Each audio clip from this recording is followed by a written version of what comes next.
Good morning, everybody. Welcome back to the Herstory Online Summit.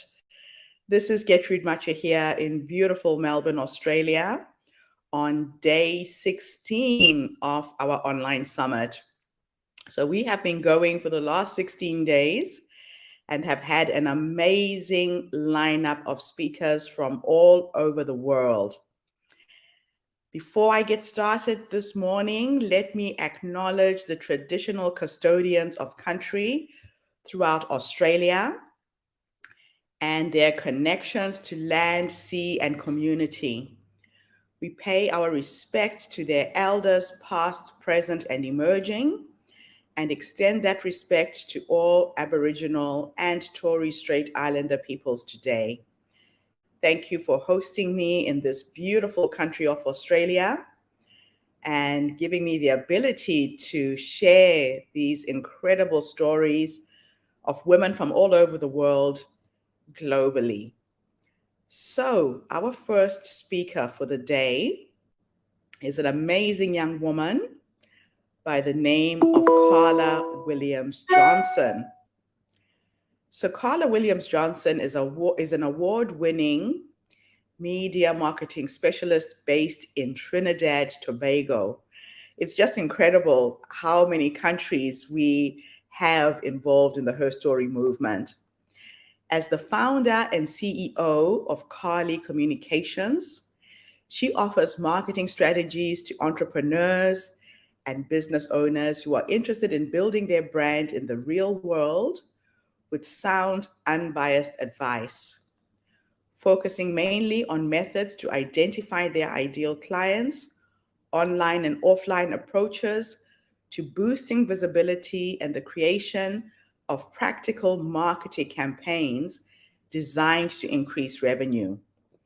She has been named one of the top marketers to follow. It has been featured in global publications such as Forbes, the Huffington Post, Thrive Global, and BuzzFeed, to name a few. Her inspiring story and her desire to help others has taken her around the world to places such as China, Australia, India, the USA, the UK, and the Caribbean. So it gives me great pleasure to bring Carly to our stage today. Carly, thank you so much for your contribution, for what you're doing in the world of entrepreneurs to give them visibility wherever they are. Thank you.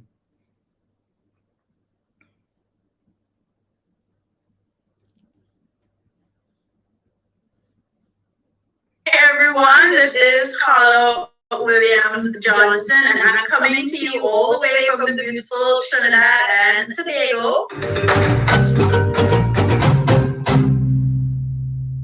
Hello, everybody, and welcome back to the Herstory TV and the Herstory podcast. This is Gertrude Matcha here in beautiful Wellington, New Zealand. And today I am graced with the presence of yet another fascinating young woman coming to us from a completely different part of the world. Welcome to our tribe. Tell everybody your full name, where you're based, how old you are, and share your story with us today. Hi, everyone. This is Carla Williams Johnson, and I'm coming to you all the way from the beautiful Trinidad and Tobago. And for those who don't know where that is, we are in the Caribbean, so it's always sunny and hot here. I am just about to turn 40 years old. Oh my God. And I have a wonderful story to share with you guys because coming from the Caribbean, I have been told by many people that I'm not going to make it. I've been told by many people that, you're from a third world country. We have a saying here in Trinidad, Trinidad is not a real place. And that sits very, very much in my mind. And for a long time, I felt like I was in the wrong industry for my race. I felt like I was in the wrong industry for my gender. I felt like I was in the wrong industry coming from a third world country, that there was no place for someone like me. And for a long time, I hid because of that. I said, what is the purpose? What is the purpose of even putting myself out there if I'm doomed to fail? I've been told that, I need to get someone who's lighter skinned to be the face of my company if I'm ever going to make a mark on the world. These are true things. People told me to forget about my little business, that it wasn't amounting to anything. And these were my own people that were telling me that. And for a long time, I internalized this. And for a long time, I had to fight those feelings, those fears, those things that people have told me, and said to myself, if I'm going to do this, then this needs to happen. God didn't light a fire in my soul and put me in this position to take on these things that people are telling me. And one day I decided enough was enough and I needed to put myself out there. And the minute I embraced what was different about me, the minute I embraced my uniqueness, the minute I embraced my sing-song voice and my culture and my third worldness, was the minute that the world opened up and they wanted to know more about Kali Communications. And that's when I started to get features in international publications. Wow. When I looked at your profile, I was just absolutely blown away at how you have succeeded in getting yourself out there. I used to blog for the Huffington Post. I saw you featured in the Huff Post. How did all that happen? Tell me. As I said, I made up my mind to put myself out there. As I said, God didn't light a fire for nothing.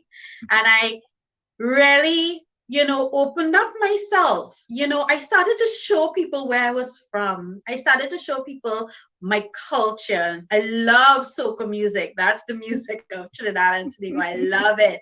And I would open up my webinars and my sessions with soca music, and people would be like, what is that? And whenever I would go to sessions and people hear my voice, they'll be like, oh my God, what accent is that? It's lovely.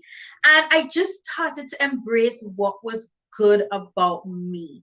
And the minute I did that, people just wanted to know more. They just wanted to know more. And I was able to put myself out there more. And as you quite rightly said, that was the first thing Huffington Post, when they reached out to me to include me as one of the 99 limit breaking female founders. I believe that was in 2017, 2018. And that was amazing. I didn't even know they were looking at me. And from there came Forbes. From there came BuzzFeed. From there came all these fabulously international, wonderful people saying, oh my God, we need to know more about you. You need to talk more. And it was just a wonderful feeling after being told for so long that I didn't fit. Now these people are saying, oh my God, we want more of you. Can we get more of you? It is a wonderful feeling. And I want other people who may be hearing these negative things, I want them to know people want to know about you. So why is it important for an entrepreneur, anyone in business right now, to try and find a way of exposing their story, to share their story, in fact? What is the power of story for a business or an individual who's trying to go into business? Definitely sharing your story makes you a lot more relatable, because people see the finished product, but they don't see all the things that you did to get there.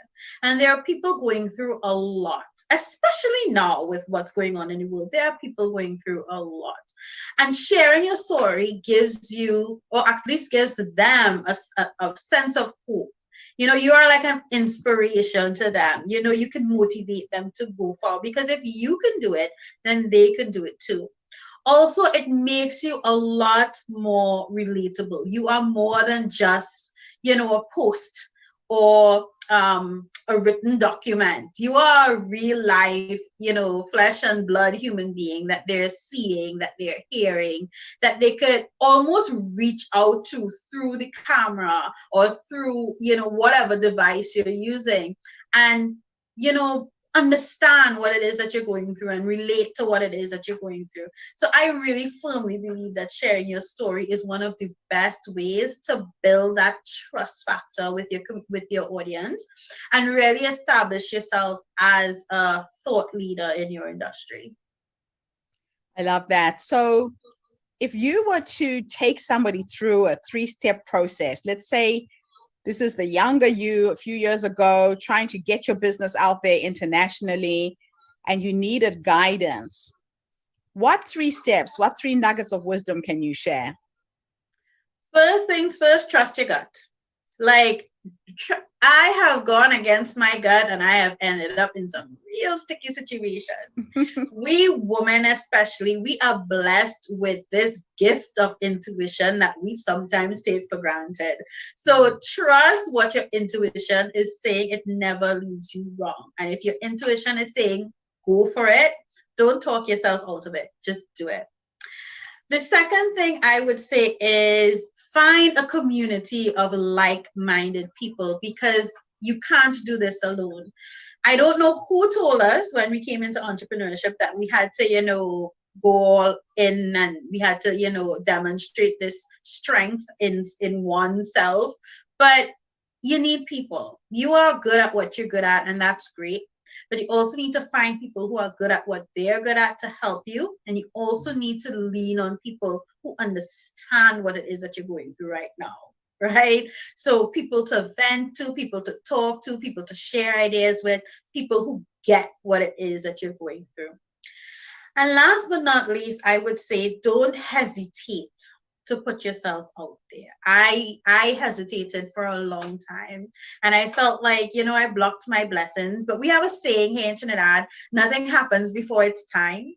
But I do feel like if I was bold enough to embrace my differences from earlier on, I would be in a much better place than I am now. So I would love people to just do that from an early, like embrace what makes you different and just run with it. I absolutely love that. A lot of people don't know how to do that. Today, you've come online and given us some really powerful tips, ideas. And I think the biggest lesson here is, don't be scared. A lot of us will hold back, we'll hesitate, we'll think, what will people think if I make a mistake? You're better off making a mistake and living without regret than not making the mistake and living with regret, correct? Yeah.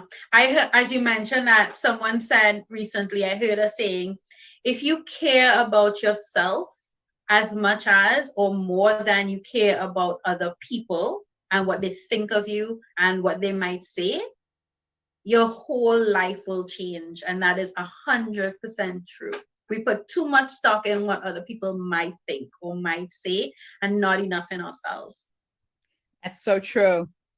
Oh, wow. Now, let me take you into your future and let's have a conversation with the future you 10 years, 20 years, 100 years from now. Whoa. Based on how you are living your life as a woman, as an individual, and you could go and teleport and talk to that woman, what would you say to her? What would I say to her? I would say, wow.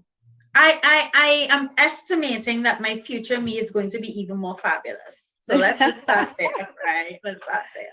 I'm also estimating that my future me is going to be living the life that I have envisioned in myself.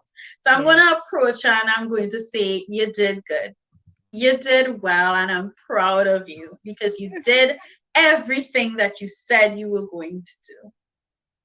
Oh, wow. Thank you so much. And so how can people get hold of you? How can people learn how to do all these amazing things that you're suggesting people do? So I am forever and always on social. You can find me on LinkedIn, on Instagram, and on Facebook at Carly Communications. That's CARLI Communications. And my website is www.carlymedia, CARLI media.com. And you can always send me a message. You can always hit me up in my DMs. I'm always happy to help anybody who is trying to put themselves out there on a global stage. That is just wonderful.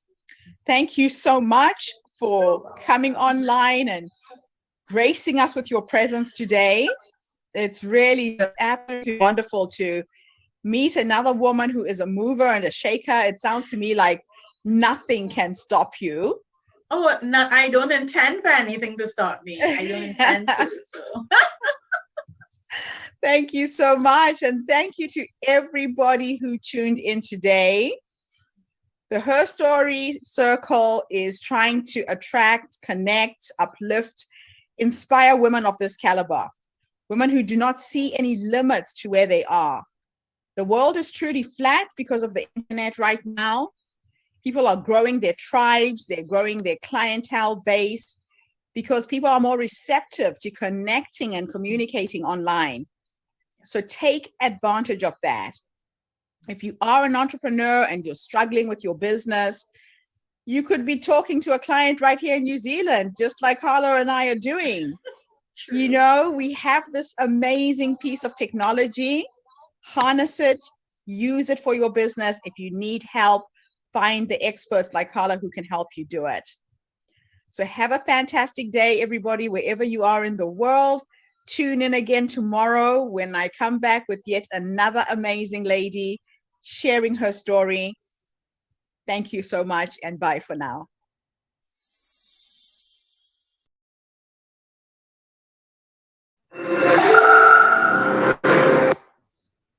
That was yet another amazing young woman coming to us from Trinidad and Tobago. It's just so fascinating how I am able to attract people from every single corner of the globe. Harold, thank you so much for chiming in there from South Africa. It's great to be back with everybody today just to share another amazing range of people who are out in the world making a difference in their business and in other people's lives as well. So we move on to our next speaker.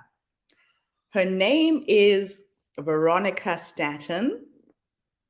She's born and raised on the beaches of Southern California. Veronica is a modern bohemian in love with all things American. She loves to be physically and intellectually challenged, listens to feel-good music often. She craves to be outside and drives with the windows down. She's the kind of girl who knows how to dress up in a t-shirt and dress down a dress. She has been a leader and a player throughout her life, whether the captain of her softball team, to coaching basketball and becoming a snowboarding enthusiast as an adult. Veronica loves playing outside. She's held numerous leadership positions while in school and continues to chair and participate in political and business advocacy groups to this day.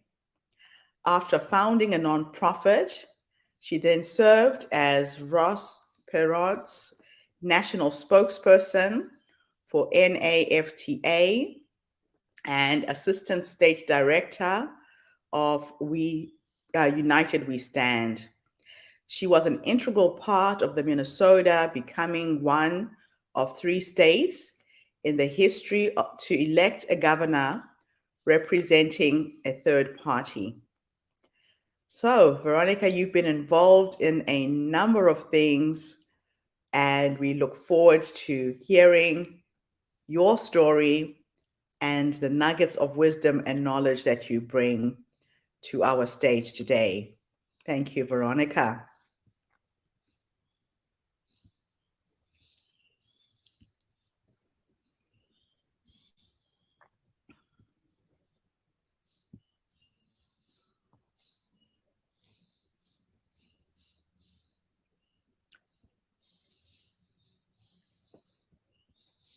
Don't. name is Victoria Staten, and I live in Chicago, Illinois.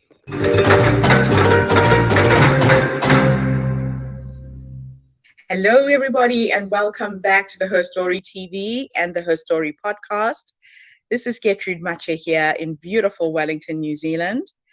Today, I am graced with the presence of yet another fascinating entrepreneur coming to us all the way from the United States. Welcome to our tribe. Please tell everybody your full name, where you're based, how old you are, and share your story with us today. My name is Victoria Staten, and I live in Chicago, Illinois. And I am 60 years old. I just had my birthday. Congratulations. Where does your story begin? My story begins in Southern California. I grew up right near the beach in Southern California during the 60s and 70s. And so you can imagine during that time frame, there was a lot of racial strife. People were protesting to protect the environment. Title IX, which was a very important aspect that passed in 1978 that affected me because I was an athlete. And so that was to empower female athletes. And there just were a lot of things that were happening then that unfortunately are top of mind today. And that really shaped a lot of my spirit, my soul, who I am, growing up during those tumultuous times. And it's unfortunate that young women today are faced with very similar things. Wow. And so you decided to create this brand. Was it out of necessity? How you felt the design of shoes should be different? How did you come up with the concept? Well, it's twofold. Number one, because my upbringing in the 70s was filled with having all of these different missions to help make the world a better place, I remember that I felt really empowered wearing Familari shoes in the 70s. You know, I was very involved in politics. As I said, I was an athlete. And I was just constantly pushing for positive change, marching in my Familari shoes. And so a couple years ago, when, you know, a lot of these things were starting to come back and to become top of mind again, I bought a pair of vintage Familari shoes and walked around in a trade show all day. And it was the first time my feet didn't hurt in years walking a trade show. And so I thought to myself, whatever happened to Familari? And I ended up contacting the family and was able to acquire the rights to the trademarks. And I decided to embark on my entrepreneurial journey and build a shoe business to bring Familaris back to life. That is just awesome. I love the fact that this was a personal experience, obviously, that made you decide to take this on, but you decided to bring back something that was working. A lot of entrepreneurs sometimes feel like they have to reinvent the wheel to go into business, but you saw something that worked, decided to just run with that and support it. Am I correct? Well, yes, it had been dormant. The brand had been dormant for many years. Yes. But except online in vintage stores and places like that. So I knew that I could, because of my experience, I have a lot of experience in the industry, from wholesale and retail, from design to product development, to sourcing, to sales. And I have a lot of relationships, and I knew that I was the perfect person to bring this brand that meant so much to women my age, to bring it back to life. And I worked really hard with a small committed group of women to make it happen. And we have arrived. That is just awesome. So if you were to have a conversation with that younger you, that young woman who wanted to go into business, saw something that was good, and you want to give her some nuggets of advice based on the journey that you've been on up to this point, what 3 nuggets of wisdom would you give her?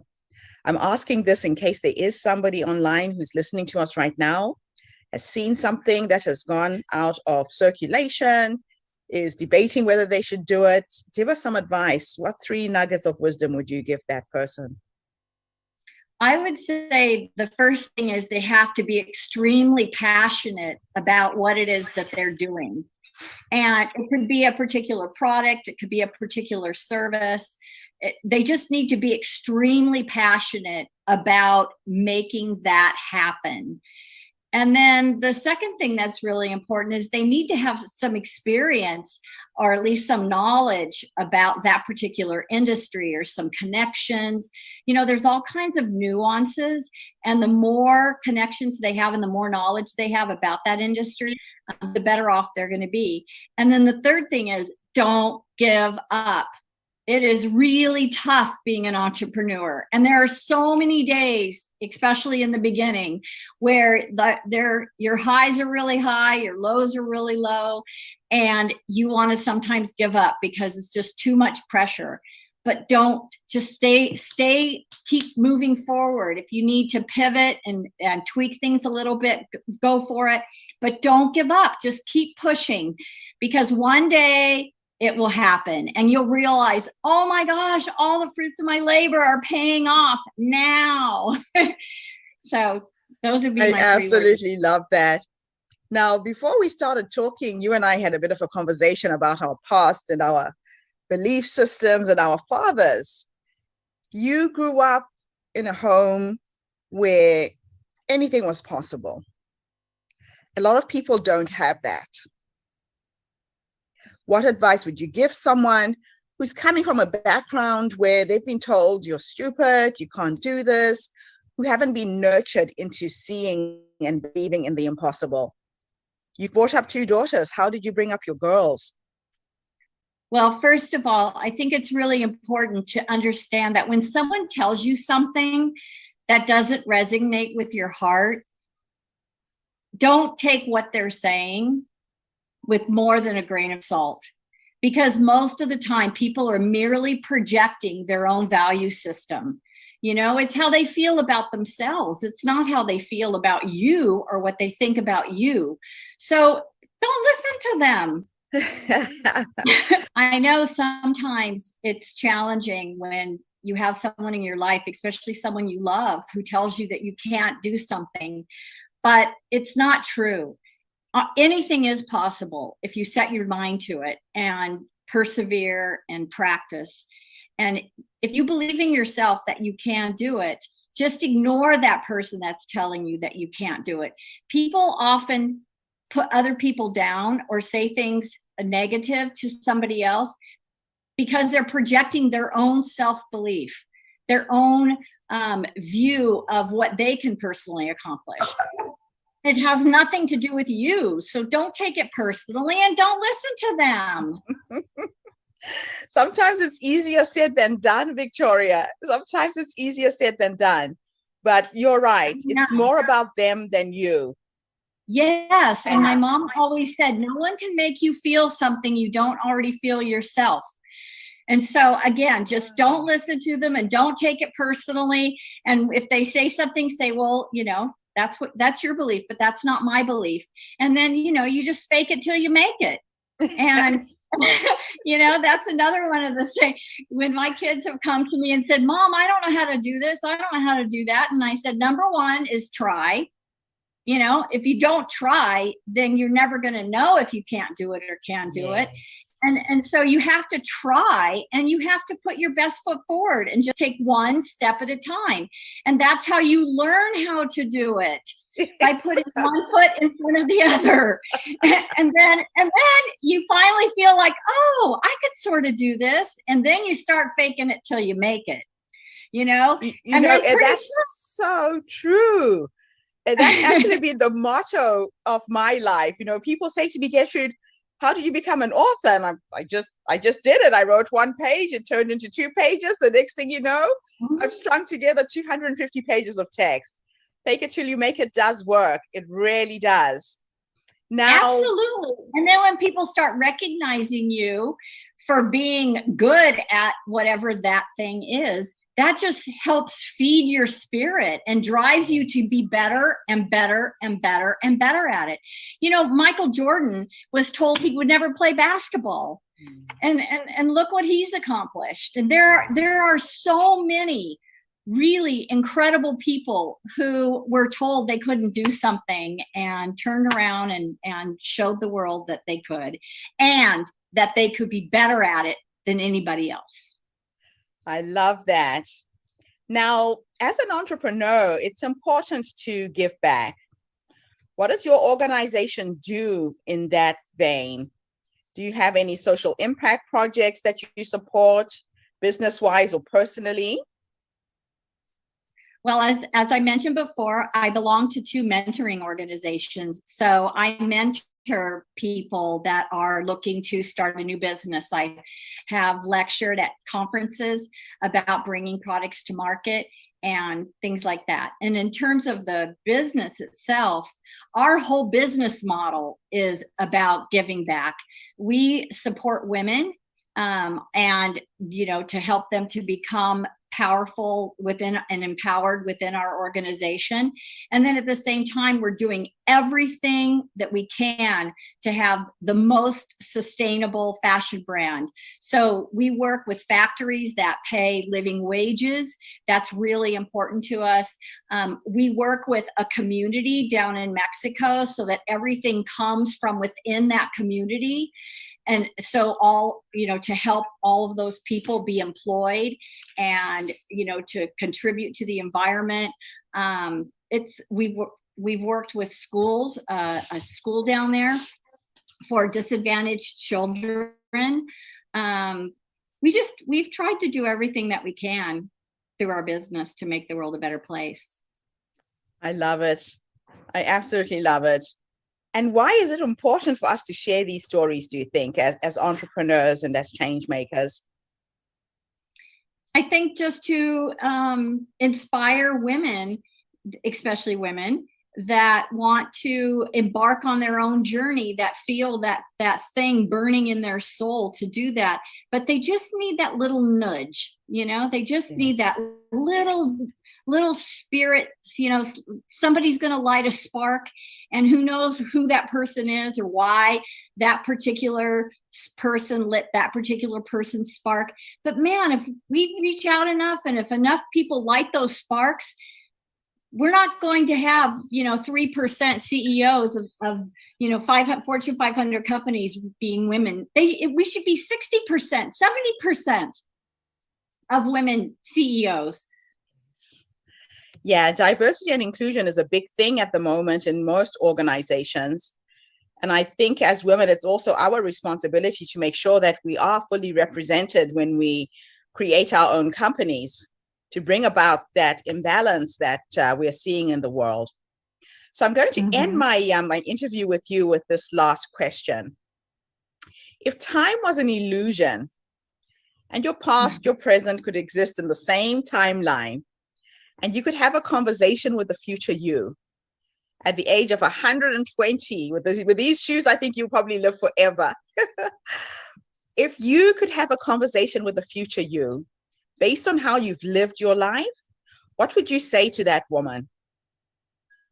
Wow, that's a really good question. I would say just keep pushing forward. I know that I'm going to be 90 years old and I'm still going to be out there marching and working and, you know, trying to contribute to the world. My mother just laid at the age of 84 a 500 paver patio by herself. Oh, wow. And so I have a lot of inspiration. She inspires me to be like her. So I would say just have that as a role model to my future self and just keep marching towards that goal. I love that. What a beautiful way to end our interview. Thank you so much, Victoria, for coming online today and inspiring us with your story. It's an absolute pleasure to meet you, know about your brand now, and now hopefully people in New Zealand, Australia, and other parts of the world will too. And where can people buy these shoes? Is it an online store? Yes, we sell them online, familare.com. Excellent. Famolare, familare.com. I'll definitely put the link with this interview and in the magazine. But thank you so much for being with us today. And thank you to everybody who's tuned in. I will be back again tomorrow with yet another fascinating story. This is Gertrude Mache here in beautiful Wellington, New Zealand. Have a fantastic day wherever you are in the world. Bye for now. Thank you, Victoria. Thank you. Bye.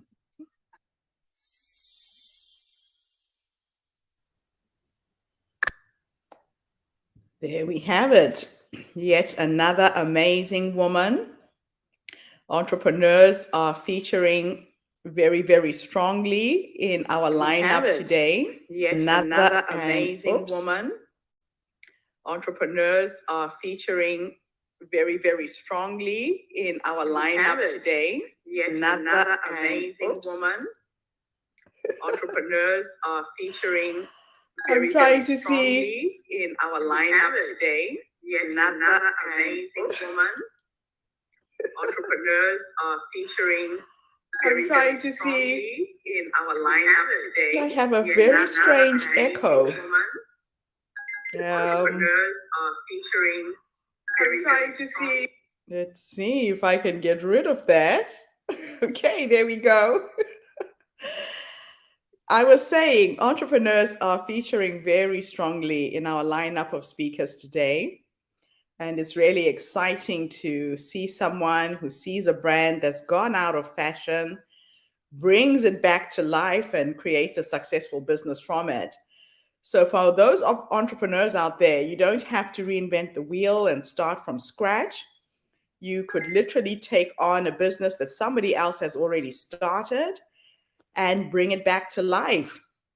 Do the same thing that was done by this amazing lady. So our next speaker is now focused on love. Joanne Moore's passion is helping couples plan their dream wedding celebration.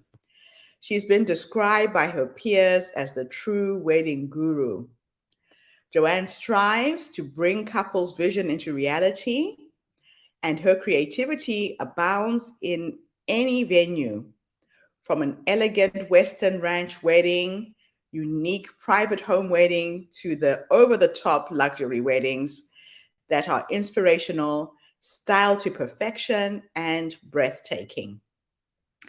Joanne's clients often express their expectations were surpassed, and guests often state that the wedding was the best they've ever attended.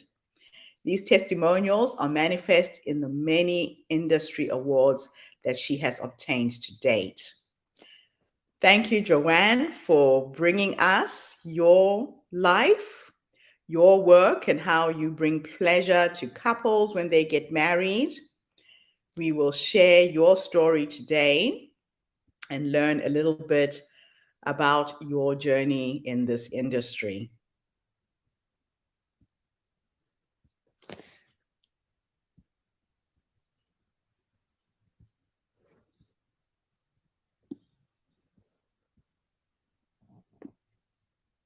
My name is Joanne Moore. I am 64 years old.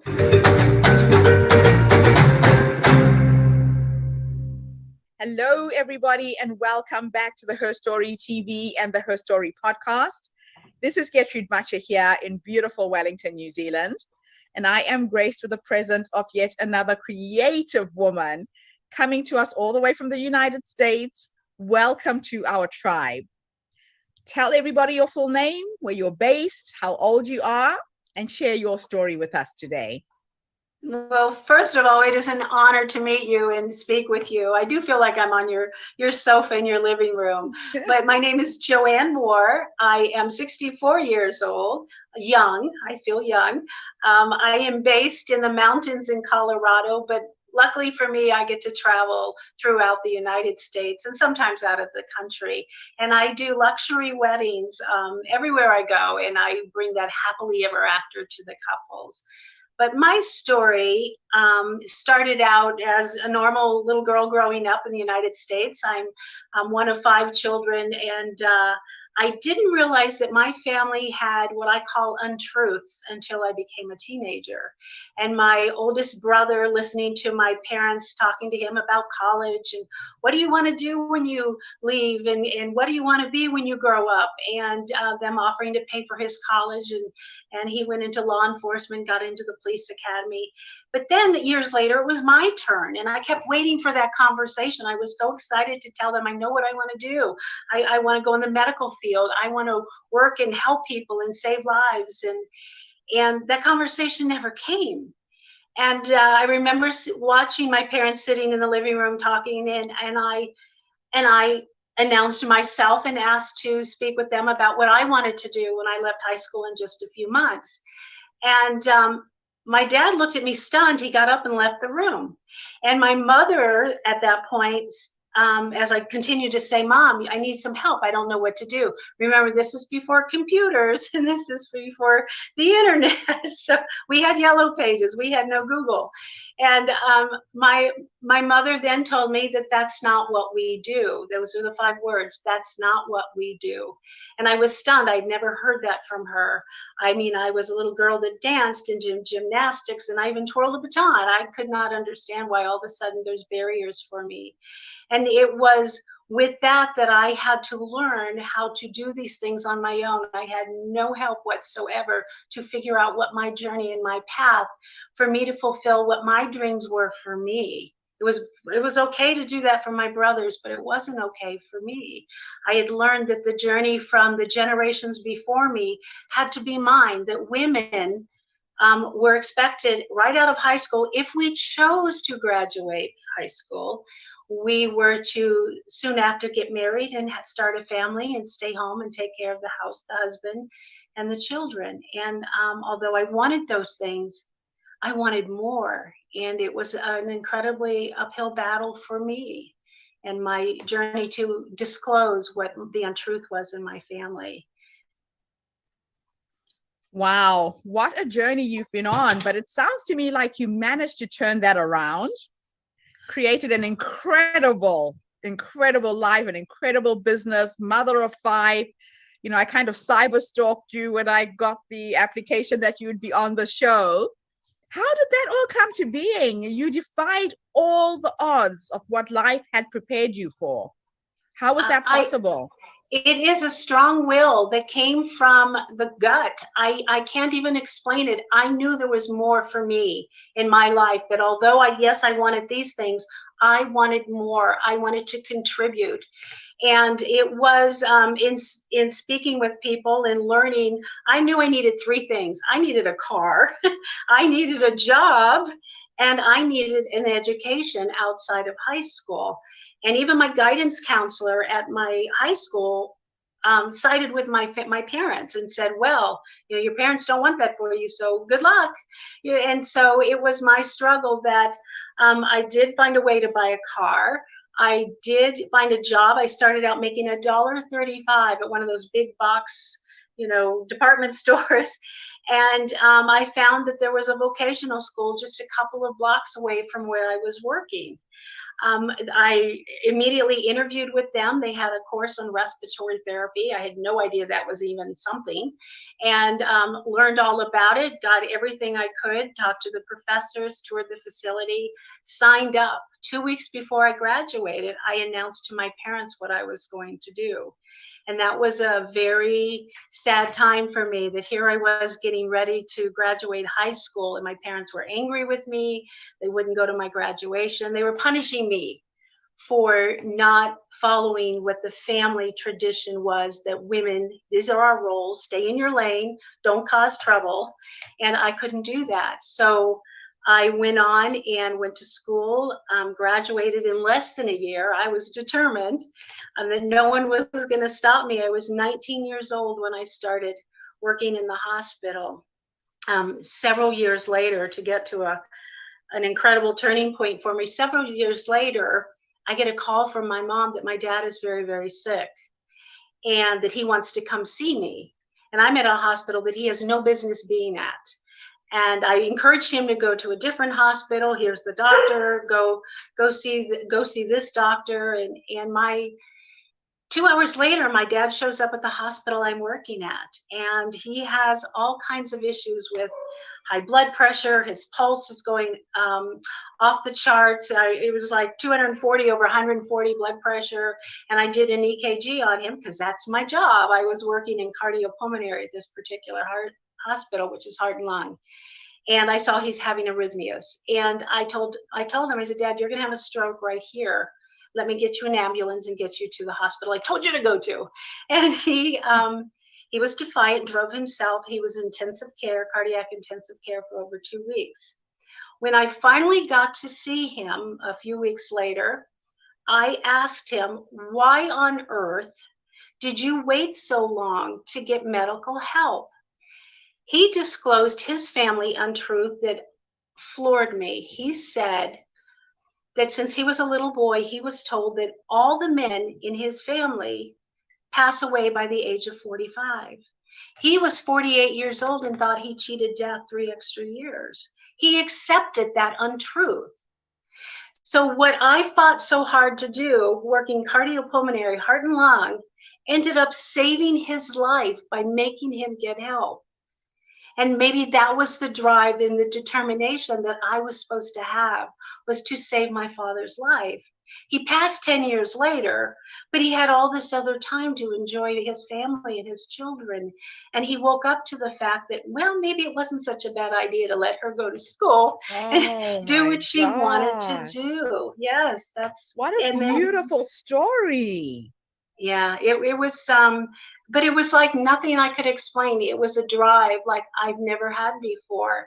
Mm-hmm. And then years later, I moved out of state into the beautiful area of Vail, Colorado, and they didn't have my job available, and I was okay with that. And so I learned how to become a wedding planner, which was my second passion, and I never looked back. And now that's my journey. So tell us about your luxury weddings. What do you offer? I am such a diehard romantic. I just love weddings. What does your service offer?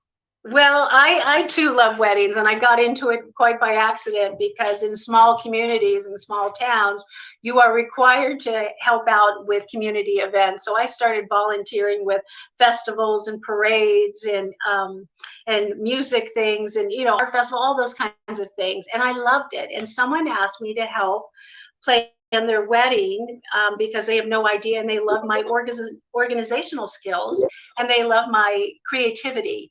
And I was so flattered that someone noticed that about me. And I said, absolutely, I'm in for a challenge. And I planned their wedding. And I remember like it was yesterday. We had fish bowls with fish. They were kayakers, so they got married under 2 kayaks. And I'm like, I can do this. And so I remember going home and telling my husband, I said, I want to do this. I want to make a career out of this. And this is, my husband's an amazing man, and he never tells me no. And he says, well, I think you need to get the education that you need to be successful. And again, still no internet. So we searched and found a class that I could take, and that's how I got started. And I learned everything I needed to learn to start a business. My first year, I opened my sign, put my sign out, open for business. I booked 30 weddings that first year. Are you serious? It was a need. It was a need in the community I lived in. And I knew the community well, and everyone knew me for my abilities, and they all recommended me without advertising. 30 weddings my first year was too many. I cried a lot, but it was a wonderful transition. Like, oh my goodness, I can do this. And I've never looked back. I am blessed with working with the most amazing couples with their love stories and their journey and their inspirations for wanting to bring their love and show it off to the world, to their family and friends. It's just a remarkable career. So how has the current situation in the world impacted your business?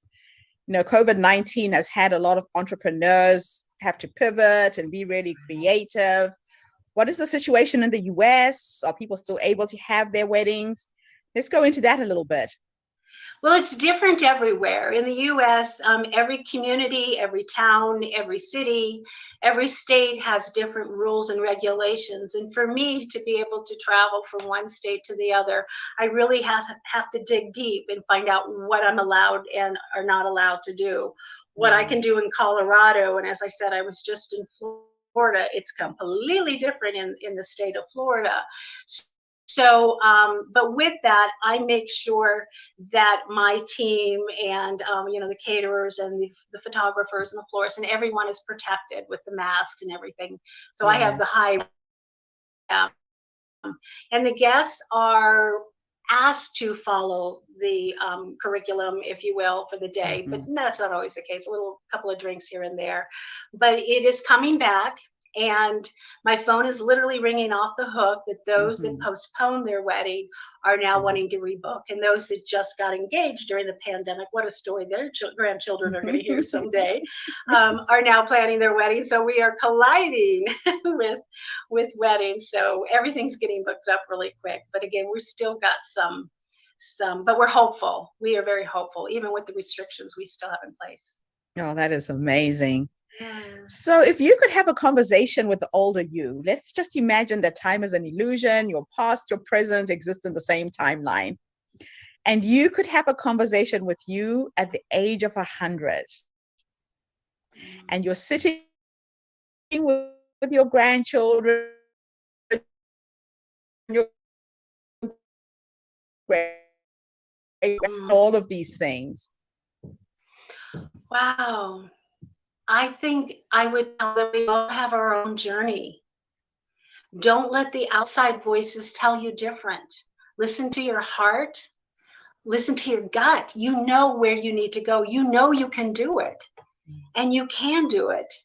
And then I would say, don't just reach for the stars, be one. That's what I would tell them. Oh, I love that. Absolutely beautiful. Well, it has been fantastic connecting with you.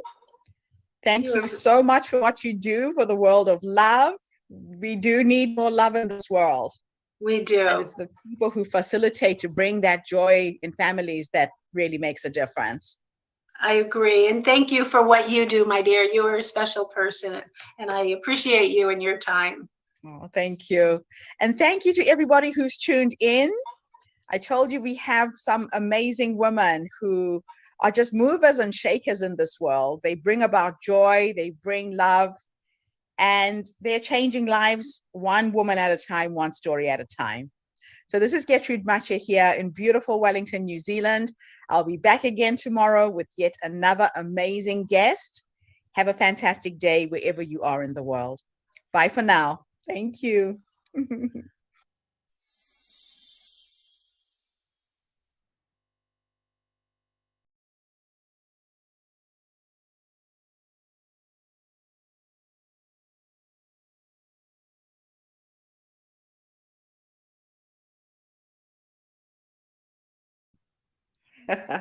Just realized I was muted. So that is yet another amazing woman coming to us from the United States. Her focus is on the world of love, planning weddings, bringing joy, and creating memorable experiences of people with her wedding planning business. Our next speaker is again coming from the United States. Dr. Debbie Silva is the founder of Post-Betrayal Transformation Institute and is a holistic psychologist, a health, mindset, and personal development expert. The author of a #1 best-selling book, The Unshaken Woman, 4 Steps to Rebuilding Your Body, Mind, and Life After a Life Crisis, and her newest book is called Trust Again, Overcoming Betrayal and Regaining Health, Confidence, and Health. Her recent PhD study on how we experience betrayal made 3 groundbreaking discoveries that changes how long it takes to heal. In addition to being on Fox, CBS, Dr. Oz show, on TEDx twice, and more. She's an award-winning speaker, a coach, an author, dedicated to helping people move past their betrayals, as well as any other blocks preventing them from health, work, relationships, confidence, and happiness that they want most. Dr. Silva, it's good to have you on our platform today. I think the topics that you delve in are needed. A lot of times people struggle with moving on when they go through traumatic experiences. And it sounds like you've got the solution to some of these issues. Thank you for gracing us with your presence today. So I'm Dr. Debbie Silver.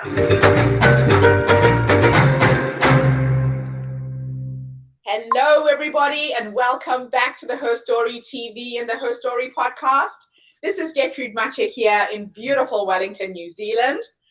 I am graced with the presence of yet another fascinating lady coming to me all the way from the US. Welcome, welcome, welcome to our tribe.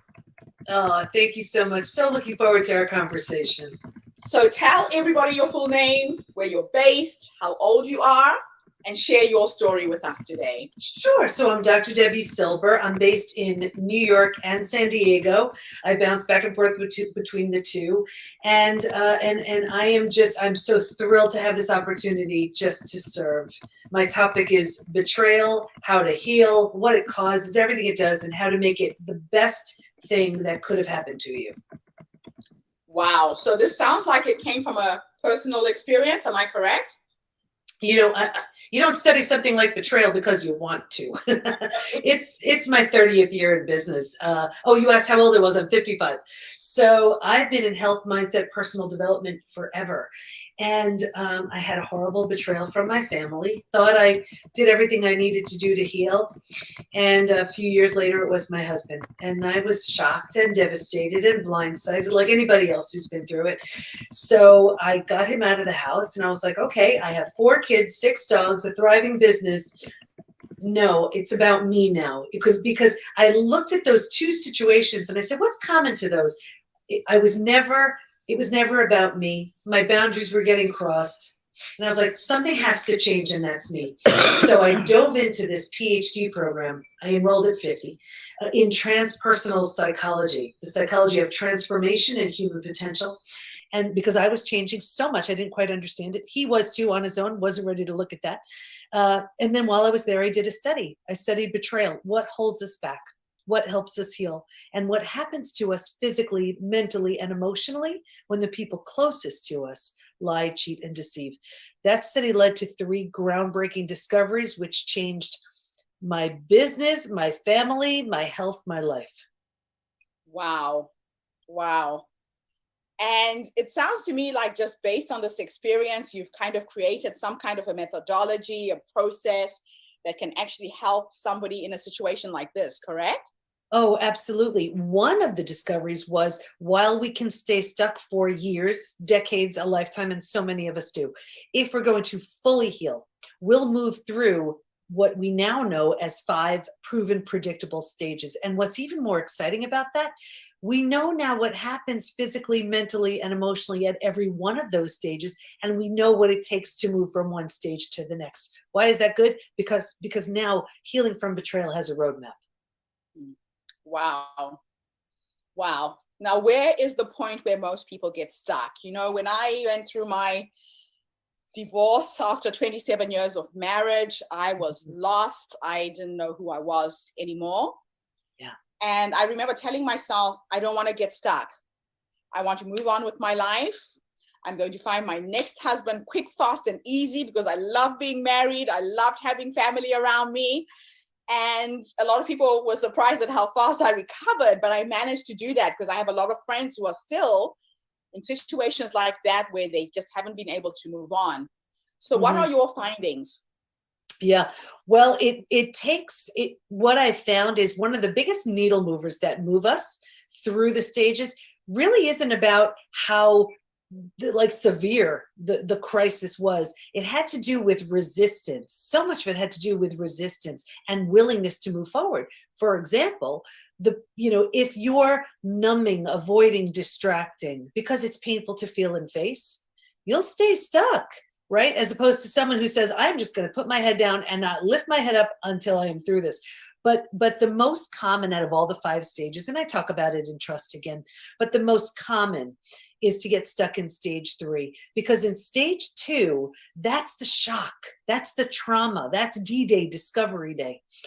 But once you've figured out how to survive, because it feels so much better than the shock and trauma of where you just came from, you think it's good. So we start planting roots here, and a few things happen. We get our story.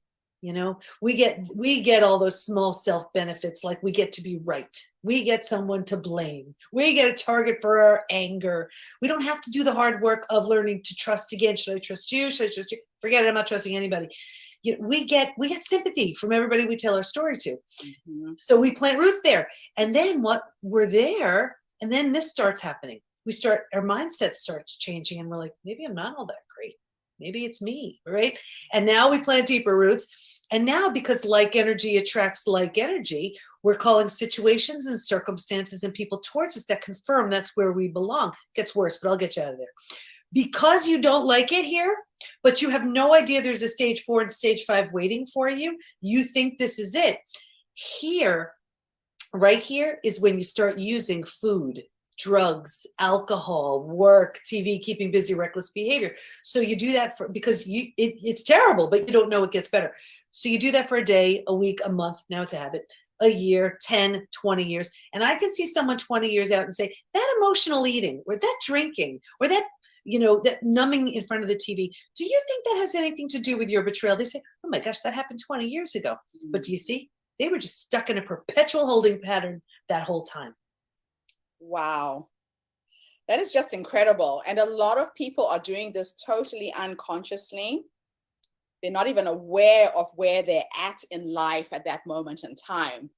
So you've created this process. You're helping people get unstuck.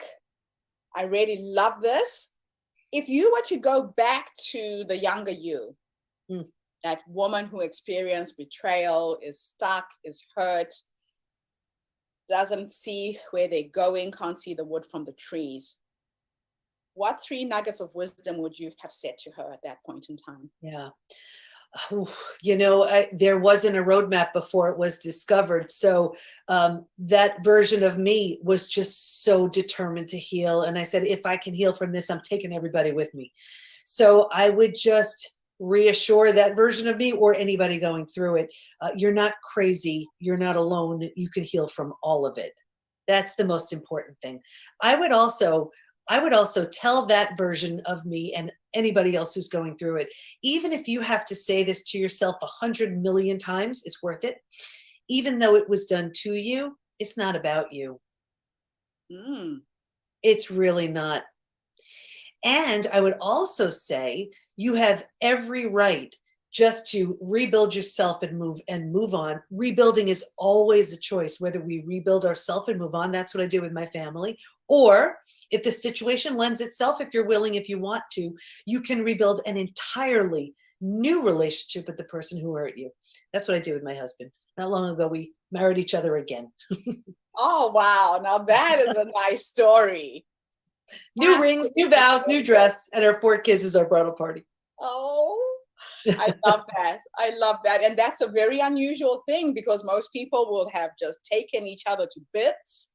By the time they've gone through a challenging situation like that.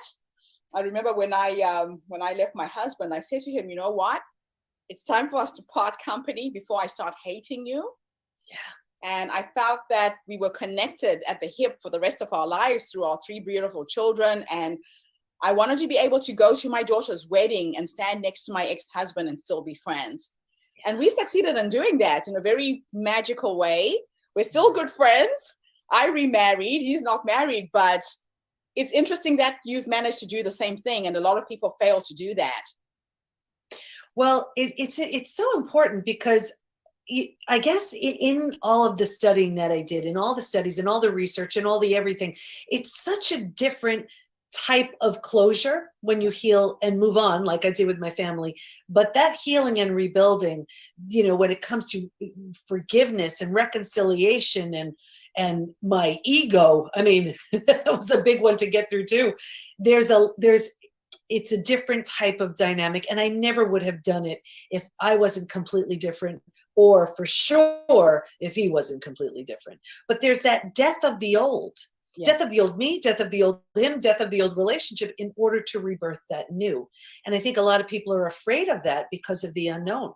I was ready to be a single mom. That was the deal breaker. And it's in that complete and utter destruction of the old, that's where the new has a chance to birth. Wonderful. So now let me teleport you into the future. If time was an illusion and your past, your present, your future existed in the same timeline, and you could go between the three different times, if you were to have a conversation with the future you at the age of 100, and you're sitting in your rocking chair and your grandchildren, great-grandchildren are in front of you, and you could have a conversation with that woman based on how you've lived your life and how you're playing the life game right now, what would you say to her? You know what? I would thank her for getting her ego out of the way, for being willing to be vulnerable, for being willing to share her story so she can impact millions of people. That was one of the hardest things for me to do. I'm a private person, and this is what gossip thrives on, but it's helping so many people, and it's so worth it. And I would just appreciate the road she took. I love that. Wow. Thank you for gracing us with your presence today, sharing your nuggets of wisdom. I love the fact that you are really helping other women navigate these difficult emotional experiences that we have in life. And thank you to everybody who's tuned in. Like you can see, we have a breadth of stories. Every single woman who stepped forward to share has got a piece to the puzzles of all of our lives. So thank you for tuning in today. Debbie, thank you again for this interview, and have a fantastic day, everybody, wherever you are in the world. This is Gertrude Mache with the Her Stories podcast and the Her Story TV. See you tomorrow. Bye for now.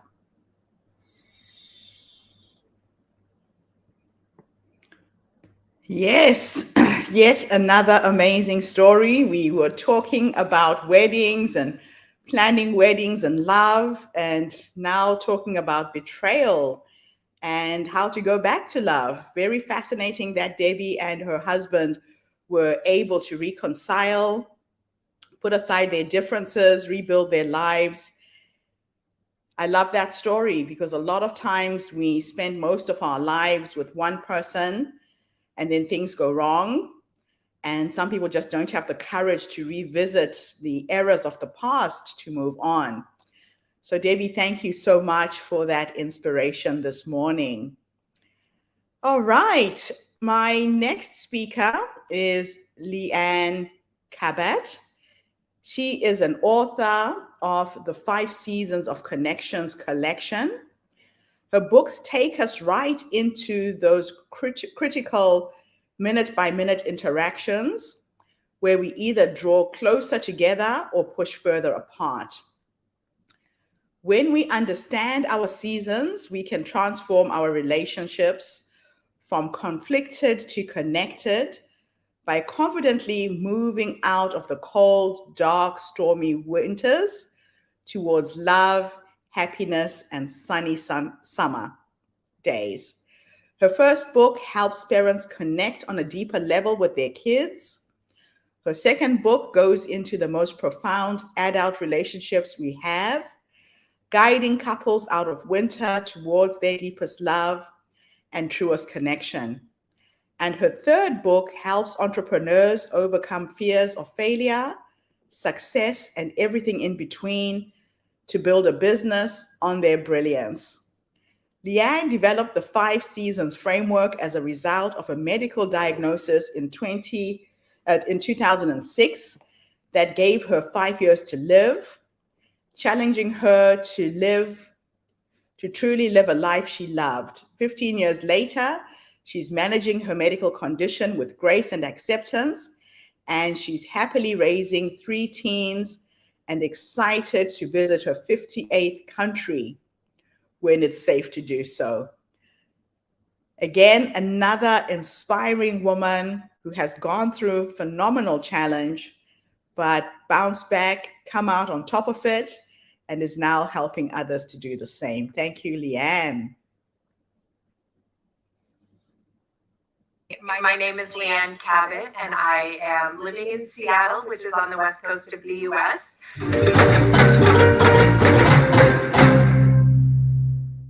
Hello, everybody, and welcome back to the Herstory TV and the Herstory podcast. This is Gertrude Matcha here in beautiful Wellington, New Zealand. Today, I'm graced with the presence of yet another fascinating lady coming to us from the US. Welcome to our platform. Welcome to the tribe. Please tell everybody your full name, where you're based, how old you are, and share your story with us today. Thank you so much for having me. My name is Leanne Cabot, and I am living in Seattle, which is on the west coast of the US. I'm originally a Toronto girl, so I'm Canadian through and through. And, you know, I have an interesting story that might help some people in your audience. So I just wanted to share that today. I hope that's okay. I moved to the US 14 and a half years ago. My husband was transferred for his job. I had 2 small children and I was pregnant with baby number 3. And my husband needed to travel for work. So I was alone with the babies. And we went to bed one night. It was very late when I woke up to go to the bathroom, as pregnant women do. I was 5 months pregnant at the time. And immediately when I stood up, I collapsed on the floor and I fell on my baby, on my belly, and I was frozen for 5 hours. I couldn't move.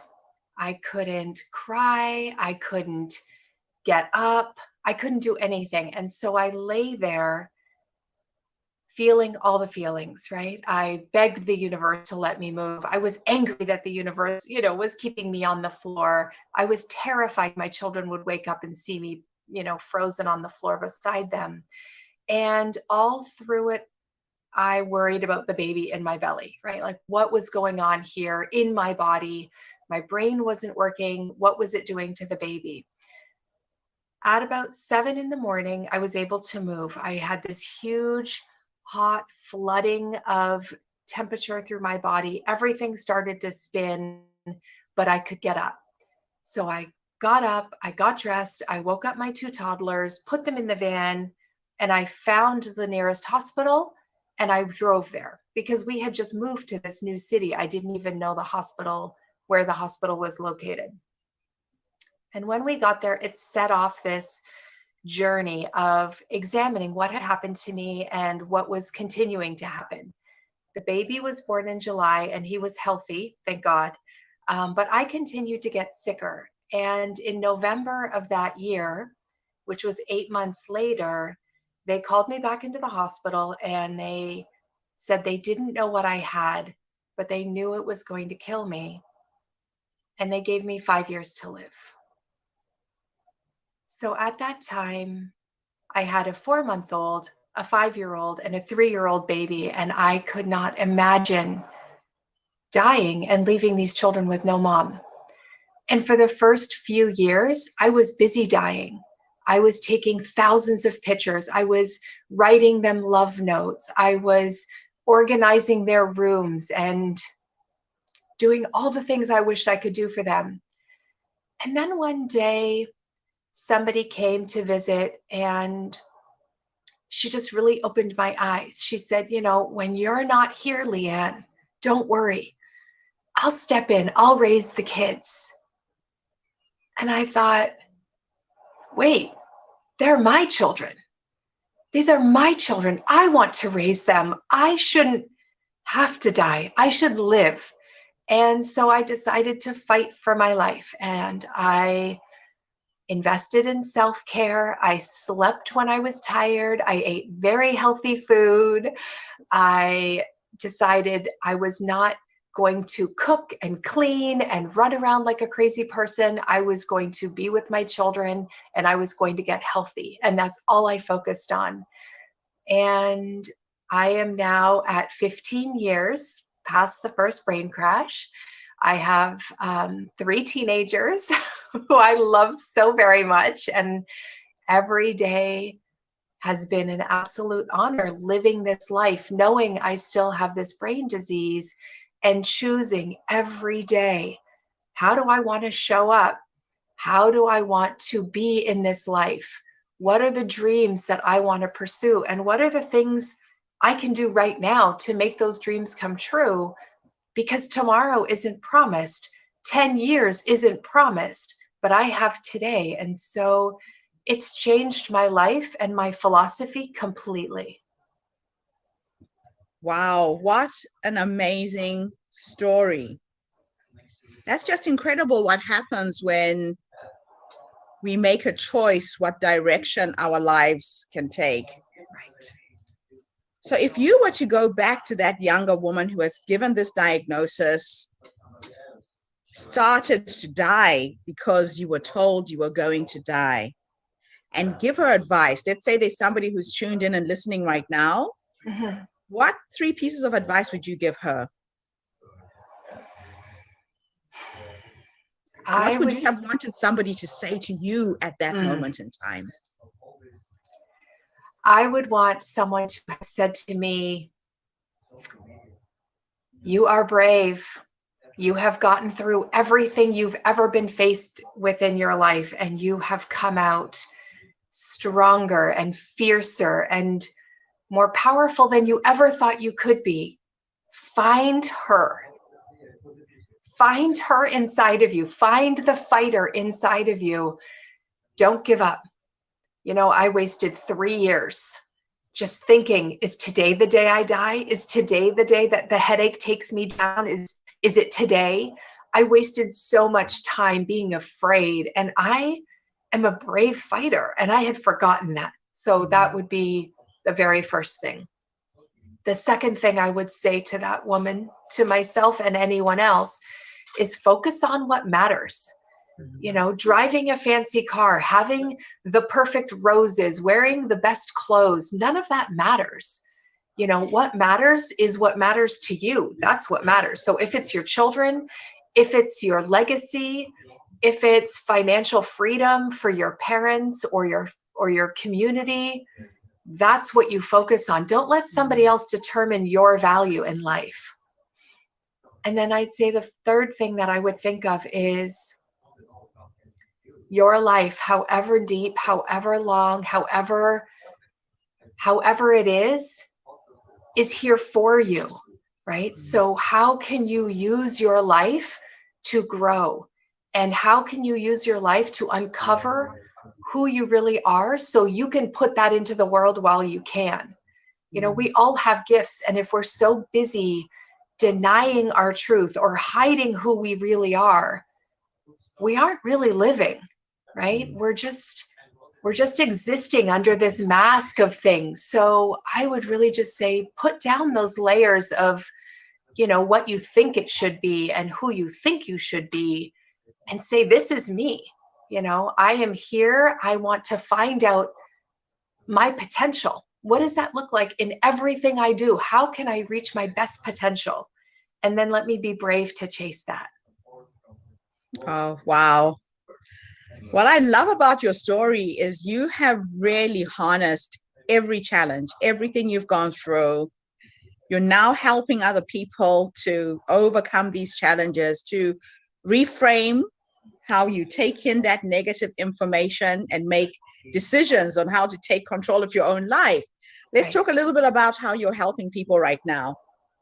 Yeah. So through this process, as you can imagine, I faced many dark nights of the soul, right? Like many nights that I just did not think I was going to make it through okay. And I decided this wasn't a way to live. So I happen to live in a part of the country and a part of the world where we have 4 seasons.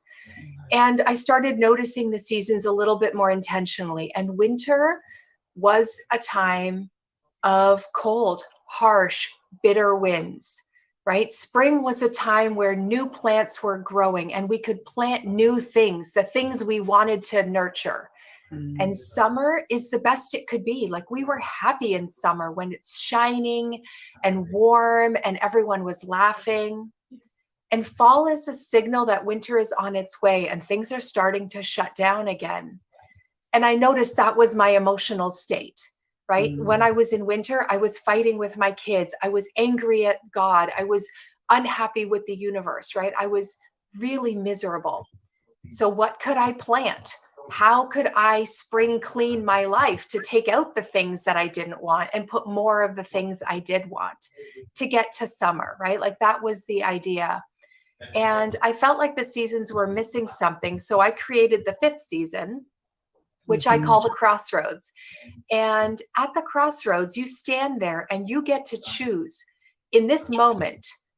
Will I go back to winter? Will I fight? Will I be defensive? Will I attack other people or be angry at the world? Or can I choose differently? Can I choose forgiveness? Can I choose compassion? Can I choose love?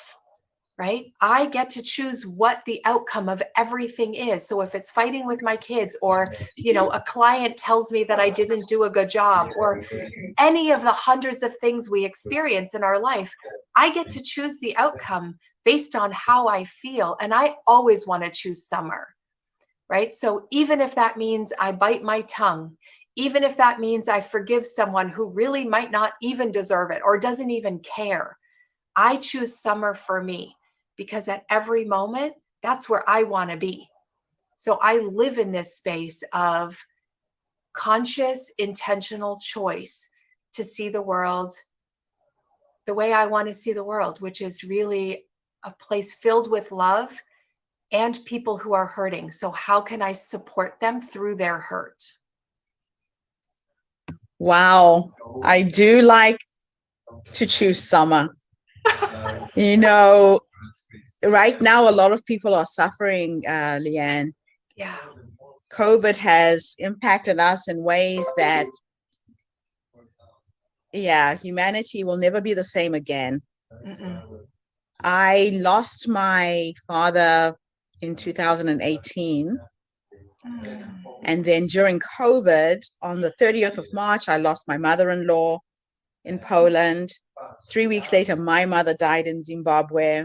Oh. So in a space of like 2-3 years, so much sadness and tragedy and loss.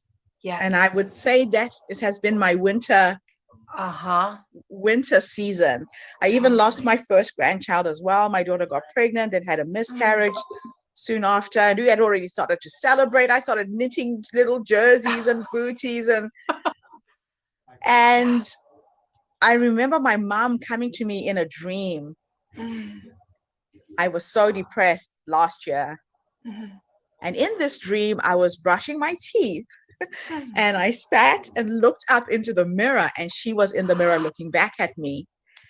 And she said to me, she was laughing in a really funny way, because the day of her funeral, I was so depressed.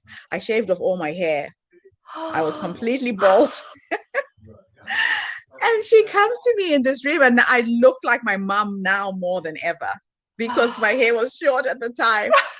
And she's in the mirror just laughing hysterically, laughing at me, but very joyful and lighthearted. And she said, you see, that's why I made you look like me. So that you can always remember, I haven't gone anywhere. I am in you. I am with you. You need to wake up, baby. You need to live. So long as you're this side of the grave, stopping is not an option. And that got me up, and I just took that control and chose summer, like you said. And it started in small ways. Yeah. It started with my just opening my eyes in the morning and being grateful that I could see. Yes. It started with my standing in the shower and feeling the water on my body and being grateful I could stand in the shower. I had clean drinking water. It started with very small acts of gratitude. Totally. And then summer came, and this is a year later. I celebrate my mother's life every single day. And there's a lot of people hurting right now, needing these kind of tools to get through a very difficult time. So if I can take you into your future as the last question for this interview, and we could imagine that time was an illusion and you're now 120, because you're going to live to 120 with your attitude and science. I can see you sitting in a rocking chair, looking at your grandchildren and your great-grandchildren. If you could have a conversation with the older you, based on how you have lived your life, what would you say to her? I would say to her, I would say thank you. I would say thank you for making the choices to choose you. You know, I would say thank you for putting you first when you were hurting. And it's easy to serve other people.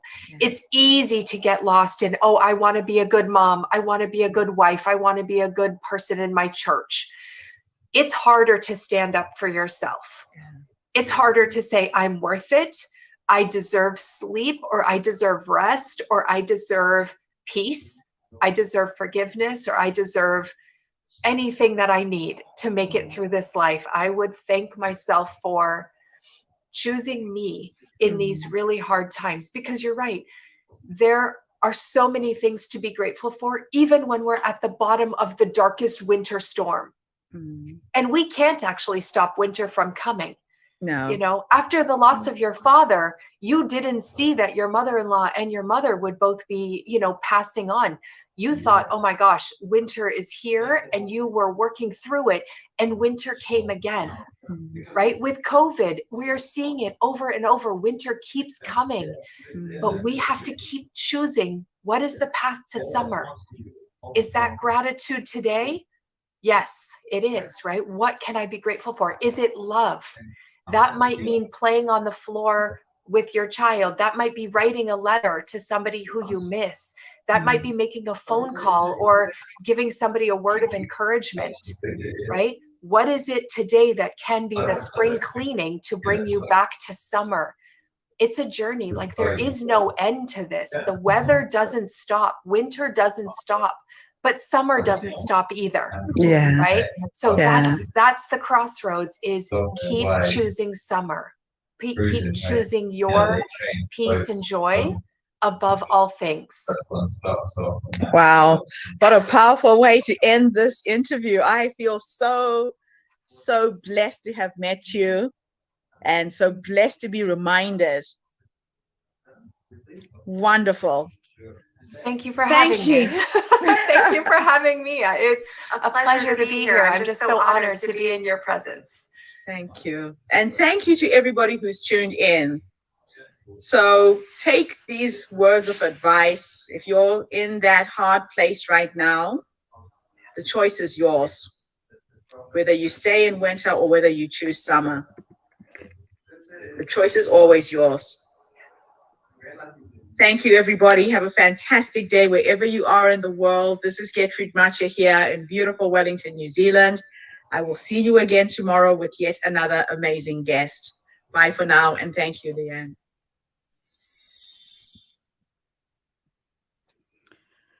Wow, it always gives me such pleasure to meet and connect with these phenomenal women. 5 seasons, the crossroads. How many times do we find ourselves in that in-between space of not knowing which direction our life is going, not having clarity on what your next step should be? I think that was the biggest reminder for me when she mentioned the 5th season. We have our winters, we have our summers, but sometimes we do find ourselves stuck somewhere in between. So thank you so much, Leanne. That was a very impactful presentation and a real beautiful reminder to all of us to remember that you don't have to get stuck in one season in your life. The choice is always yours to decide to move on, to decide to stay, but the choice is always yours. We have that choice. So absolutely fascinating. Awesome to have connected with you today, Leanne. Yeah, I'm always humbled when I meet these incredible human beings, women who are making a difference by sharing their stories, sharing their life experiences to shine a light and make life a little bit easier for somebody else. Okay, I'm going to run the next set of videos. I think we're going to have 3 presenters in a row this time. Then I'll come back online and review each of them.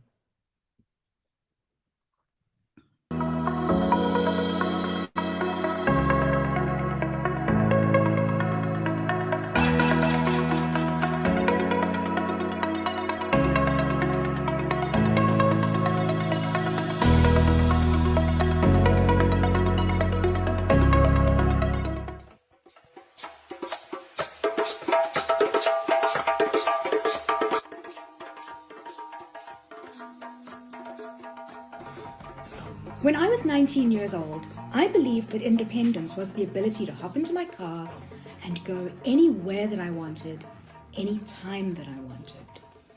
I believed independence was having a part-time job to help me pay my way through university.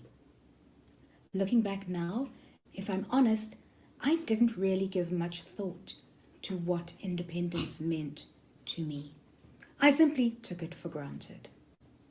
Then, on my 20th birthday, my life began to fall apart.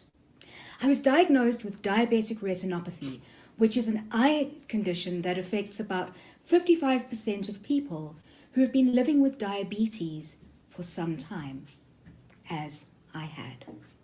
What followed was a year of weekly laser surgery, followed by 6 surgical operations, 3 on each eye. Nothing seemed to help. And 3 months after my 21st birthday, I was blind. And suddenly, every shred of independence that I'd had was ripped away from me. Independence is an interesting concept. It has so many different meanings in different people's lives. For some people, it's political independence. For some, it's financial independence. For some, it's lifestyle or personal independence. As I tell my story, I need to be clear that I know how fortunate I am to come from a position where I had all the assets that I needed to help me through what happened to me, financially, attitudinally, and support. And it breaks my heart how often I hear of people who do not have those assets. When I lost my sight, I realized I had a choice. I could go home and give up and be angry and bitter, dependent, depressed. Or I could choose to take back control of my life, to take back my independence, and go out and see what life still had to offer me as a blind woman living in a sighted world. I really hope that I do not need to tell you what decision I made. And so I began the process of learning the techniques that I needed in my new life. I learned Braille, I learned to move around using a white cane, and I learned to use a computer with a screen reader, which is a software application that basically reads aloud to me whatever it is that you can read on the screen. I'm not going to lie and tell you that it was always easy. In reality, I had to learn new ways of doing absolutely everything. Things that I'd been doing for years without even having to think about them. Things like reading, writing, using a computer, using a mobile phone, selecting clothing, applying makeup, pouring a cup of coffee. I even had to learn a new technique of how to apply toothpaste to a toothbrush. And learning some of those skills wasn't easy. Harder was accepting the reality that I had no choice. I had to work through this if I wanted to move forwards with my life. So it was hard, but I persevered. And slowly, bit by bit, I began to reclaim my independence.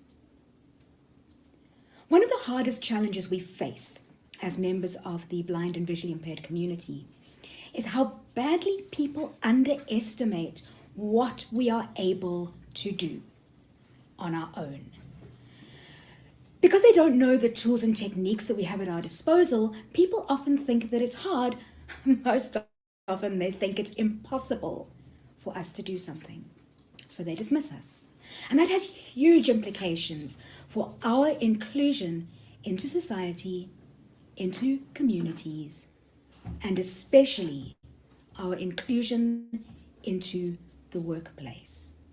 And much of the work that I do as a disability activist and as a motivational speaker is to teach people about how I do things to help bridge that gap of understanding and increase levels of inclusion. In many ways, independence can be something of a double-edged sword for me. I seem to spend so much time fighting to prove that I am independent, that I can do practically everything that a sighted person can do. And because of that, I find it hard to reach out and ask for help. Let me give you a quick example. A while back, before COVID, I did a presentation for a local chamber of commerce. I was speaking about web accessibility. I was speaking about some of the barriers that persons with disabilities face when trying to gain employment.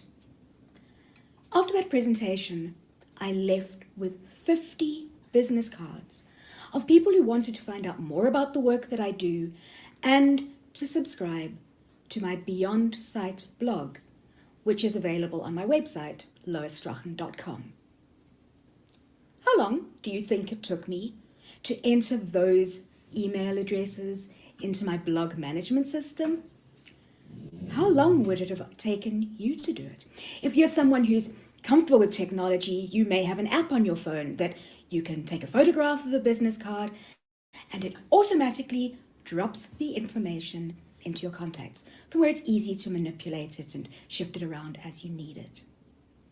Even if you have to type each of those email addresses out, one letter at a time, it's going to take you what? Maybe 2 minutes per card? That's 100 minutes for 50 business cards. Less than 2 hours. It took me 3 whole days. 3 days where the rest of my work was building up beside me as I sat there and painstakingly opened an app on my phone, took a photograph of the card, waited for the text to be converted into a form that I could read, and oh yes, turn some cards upside down and retake the photograph because I'd got them the wrong way around, and then type them into a spreadsheet. Here's the crazy thing. I could simply have asked my sighted husband to do it for me. Just thinking about it, it is crazy that I sat there for 3 days and struggled through that. It still blows my mind. And yet, maybe you can relate to that story. Because somehow it seems it is hard for us as human beings to reach out and ask for help. Because we believe that it makes us appear to be incapable, unable, or useless. And I'm not just talking about blind people here. It's a pretty universal problem. I know, because I hear it from people all over the world. Here's what I try to do. I try to find a balance. I try to do the things on a daily basis that I can, because I am independent. I try to keep learning and growing my skills, because there are things that I do on a regular basis that it helps me to learn how to do them. So I am growing. But every now and then, there are things that I realize it doesn't make sense for me to struggle through them. And that's when I reach out and ask for help. I also try to be gracious when accepting or when being offered help by friends, family, and colleagues, whether I accept that help or not. I have to tell you, I don't always get it right. There are times that I start on a task that I think is going to be quite simple for me to figure out, and then realize it's a lot more complicated than I thought, and yet decide to struggle through it. There are times that people offer me help, and I become frustrated because I think they believe that I can't do that task on my own, when in fact, all they are doing is just trying to be nice. So I don't always get it right, but I'm comfortable that I'm working towards a balance between showing I am independent, showing what I'm capable of doing, and being willing to ask for help. So, what is the message that I'd like to leave you with today? Well, ideally, I'd like for you to leave here with an understanding that someone who is blind or visually impaired can almost certainly do more than you believe is possible. To be open-minded about it and to give them the opportunity to show you what they can do independently. That would be a big win for me. But beyond that, I'd like to leave you with a few thoughts about independence, things that I have come to realize through the years since I was that 21-year-old who had just lost her sight. That independence should never be taken for granted, that it is a priceless gift that should always be valued. That if you're not comfortable with your levels of independence in any aspect of your life, that you need to work out what you can do to shift your independence and then to take action, because nobody's going to be able to do that for you. You have to do it yourself, even if you only manage to change one step at a time. And finally, to be comfortable in knowing that it is okay to ask for help sometimes. That sometimes it makes sense to let someone else do a task rather than expending your own time, your own energy, and frankly, becoming frustrated because you insist on doing it yourself. I want to thank you for giving me the opportunity of speaking to you today. It's been such a privilege to be part of the Herstory Summit. If you'd like to find out more about me, you can hop onto my website at loisstrachen.com. And if you have questions, stay on the line and we have a speaker Q&A after the end of this session. Thanks so much. Enjoy the rest of the session.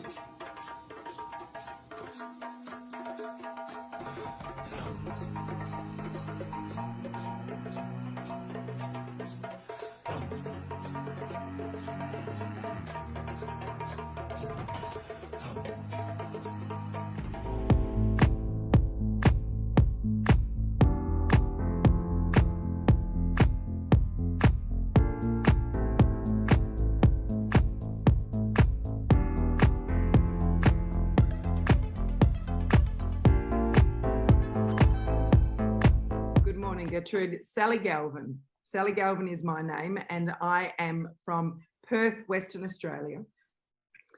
I am 42 years of age now. I don't know where that time went. Next minute I'm over 40, but honestly, some people say life begins at 40, and in all honesty, you know, life could never be so good. It's pretty, I am so grateful and so blessed to be, well, here today with you, and in the position that we are now, being able to help so many people.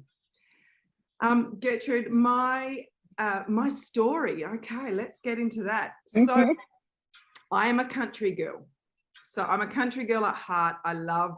We're blessed here to live in just out of Perth in Jarrahdale on a property with my 4 boys and my husband, surrounded in, you know, beautiful, you know, just lovely farmland. I'm really blessed. But when I was a little girl, that's where my story starts, really. And it's really, your story shapes who you are and what you do in the world, doesn't it? And that's why I just love what you guys are doing in my story circle, her story circle.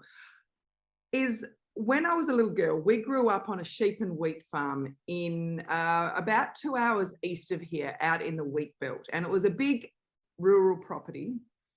I was living out there, living the perfect life, really, as a little girl, with my mum and my dad and my 3 younger sisters. Okay, so I'm the eldest of 4 girls. And I was Dad's shadow. I would follow him everywhere. I was in the ute, you know, feeding sheep. I was in the harvester when he was doing the crops. I was Dad's little boy that he never had, okay? So I was like the little tomboy, Daddy's little girl. My sisters were a fair bit younger than me. So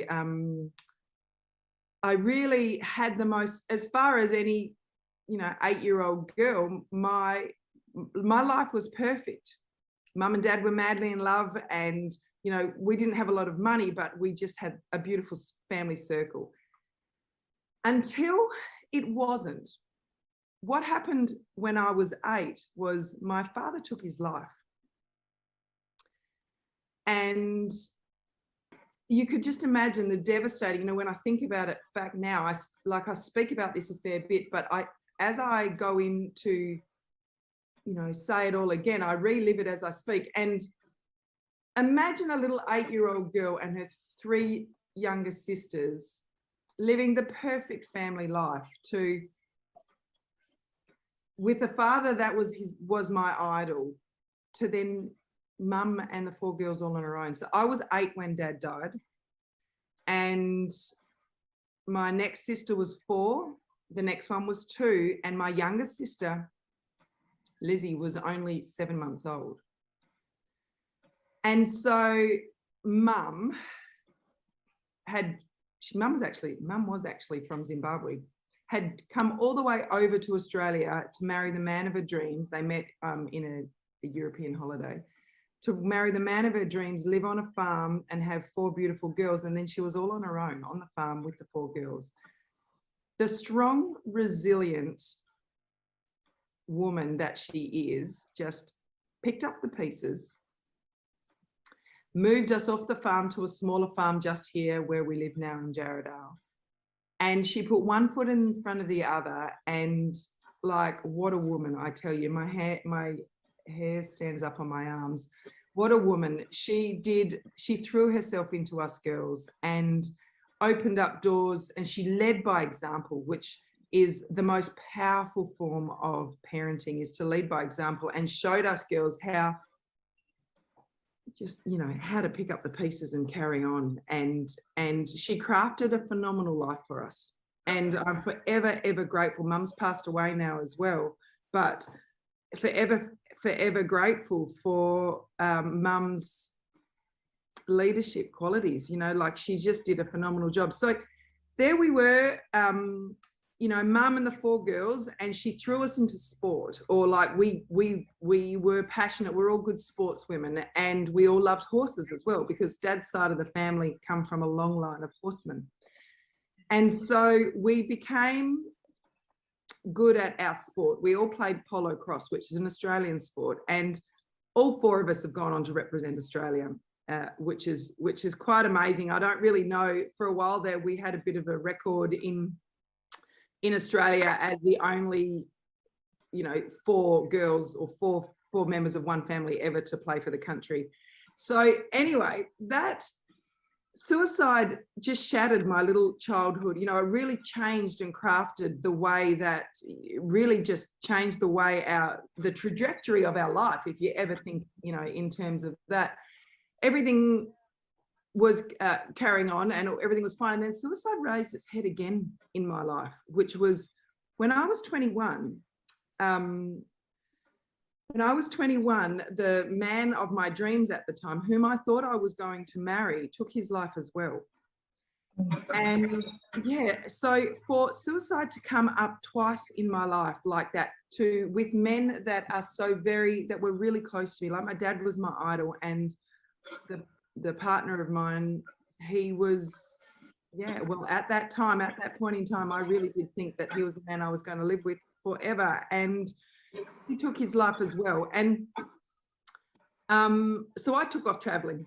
And I went all through Europe, and I was traveling the world through Africa, through Europe, through New Zealand, playing and coaching this sport that I loved and I was good at, called polo cross. And I met the man of my dreams then, and I'm very, very happily married now with 4 beautiful boys. So my idea of, somebody once told me it's much easier to grow and shape a fit, strong, healthy child than it is to fix a broken man. And so I realized then that my passion for creating grounded, resilient, well-adjusted children reach their full potential stems from my story. Because if somebody had have taught my dad, or back then it wasn't known, I assume, backed by neuroscience are these amazing tools that we can use to create a mind that is fit and strong. Okay, so it's more than just meditation. It's more than just mindfulness. It's more than just gratitude. It's more than just the universal law of attraction. It is all of that and so much more. It's more than just a positive mental attitude. It's the concept that I love to play with. It's called mind fitness. And that's what gets me up in the morning, because I have 4 children myself. And mum taught us from a very young age to have this strong resilience within us. And then as I've learned within my elite sports, as I've gone through at the Australian Institute of Sport and then playing for Australia, and along also with a lot of personal development, understood how to take the full control and full power and use your mind to be the very best self you can and get the best out of life. Because if somebody had taught my dad that, things could be very different. Or if somebody had taught that young man, that young 21-year-old, that, things could be so much different. And the rising rates in suicide right now here in Australia, in the world, it's a problem, isn't it? So let me, oh gosh, I don't even know where to start with my questions. This is a mind-blowing story. Yeah. Let's go back to the younger you, that little 8-year-old girl, coping with this tragedy in her life. If you were to go back to your younger self and have a conversation with her, what nuggets of wisdom would you share? Do you know what I would say? That's a good question. Do you know what I would say? I would take that burden off her shoulders. Because when tragedy happens or something like suicide happens, and most people I speak to have been touched by suicide in their life somewhere. I took responsibility for it. I thought I wasn't a good enough girl. I wasn't a good enough daughter. I thought that, was there something I could have done to keep Dad happier? These are just the emotions that you get. It's natural emotions. That's what I would have done. My 8-year-old self, I would have said, it's not your fault. It is not your choice. And to understand suicide as an 8-year-old is, well, even to understand suicide as a 42-year-old. Yeah. and if you've never been in that dark space, which I personally never have been, but so many people do. So I think that it's not about, well, suicide in general is, you can't even generalize suicide, can you? No. But it's about awareness, definitely about mental health awareness first, which I truly believe that we all are. But I honestly, if we could teach our children those basic fundamental tools to help them, you know, like we all go on about a fit, healthy body. Yeah, but a fit, healthy mind is just as important. Absolutely. Yeah. Or even, you know, in my eyes, I believe it's more, because that's the control center of the rest of your life. Everything. Body, Yeah. It's so true. Yeah, the whole direction. And then as the 21-year-old, I laid a lot of blame on myself as well for quite a long time. And it took a lot of work to clear that, because at 21, I had the same thing. It was just a reoccurrence of an 8-year-old. It was like reliving the past, someone you so close to you. Yeah.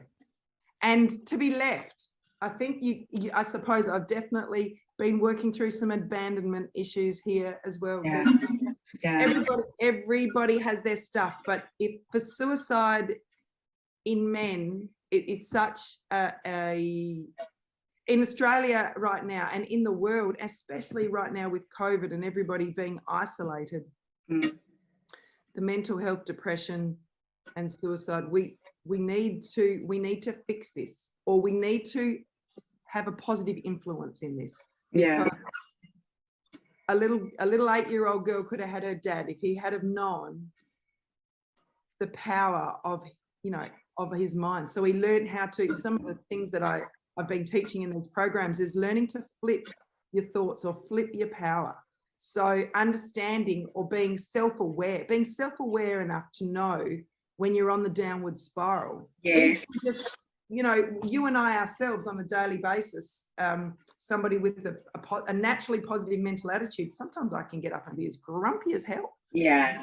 And to be self-aware, you know, and I don't kick the dog, but if I was going to, that's what I would do. Or I would be angry at the kids, or nothing would work. And then nothing works because you head on this negative spiral. If you can be self-aware enough to grab that and flip it, you can head yourself back on the right path again. It's as simple and easy as that. Tricks and tools to grow a strong, fit, healthy mind. Yeah. Wow. Wow. So based on how you have managed to pick yourself up twice from these two major life experiences, if we were to teleport you to the 100-year-old you, just go into the future and you're looking back at your life, if you're going to have a conversation with that 100-year-old you, what are you going to say to her based on how you've lived? Yeah, good one. So that they talk about the dash, don't they? You know, Yes. Have you ever heard the dash? I know that. When I'm 100, yeah, it's a good one. That is a powerful story, isn't it? The dash. So when I'm 100, I am going to be spent. I am not going to have anything left in me. I am going to have, one of my philosophies in life is to do more, have more, be more, and give more. So when I'm 100 years old, I will say, Sally Galvin, well done. You can pat yourself on the back. Well done. Look at the ripple effect. And that's what blows my mind, because if we can create, just say, for example, with my 4 boys, create just like in our own little nest egg. Yeah. Grounded, resilient, well-adjusted children. They grow up with a fit mind, okay? They grow up to be grounded, resilient, and well-adjusted. And how do they parent their kids? By leading by example. And so on, and so on, and so on. So that ripple effect is generational. Absolutely. The ripple effect is what blows my mind. And that is what gets me so excited. So if I can help, so obviously I'm doing my very best with my 4. But if I can help other parents, if I can help other children just slightly change their trajectory on their life, improve their mental well-being, have some tools, have some tricks, have some whatever you want to call them to help them grow a strong, fit, healthy mind, they will grow up to be mind fit parents. They will bring their children up to be mind fit. Yes. So on and so forth. And I truly believe it's a long-term goal. It's a long-term process, but I truly believe if we move as a society down that way, we will reduce those, and the effects that social media have on people, the effects that the fast-paced, ever-changing lifestyle that we have are having on people, the effects of financial pressures on people, the effects of everything that's causing what we've got now in our mental health problem. The answer comes from within. Yeah. So let's end this presentation with you talking to someone right now who's dealing with a tragedy, who's had a friend, a husband, a boyfriend, a relative, somebody who has died. What would you say to them to help them cope? I would tell them not to make any crazy rash decisions. Just stay tight. Surround yourself with the people that you love. I think family and very close friends are so important in times of tragedy. And let yourself grieve. Don't take any blame. Understand that every single person is responsible for their own actions. You are not responsible for what other people do. You just aren't. And surround yourself with those people that you love and grieve them. Take the time it takes. Don't be harsh on yourself. Be kind to yourself. Take the time it takes to grieve. I personally like to journal. And just be kind to yourself. I think that's the answer for that one. You've caught me on the hop there, Gertrude, but from the heart, that's what it is. Just understand nothing is your things. Everything happens in divine order for the highest possible reason.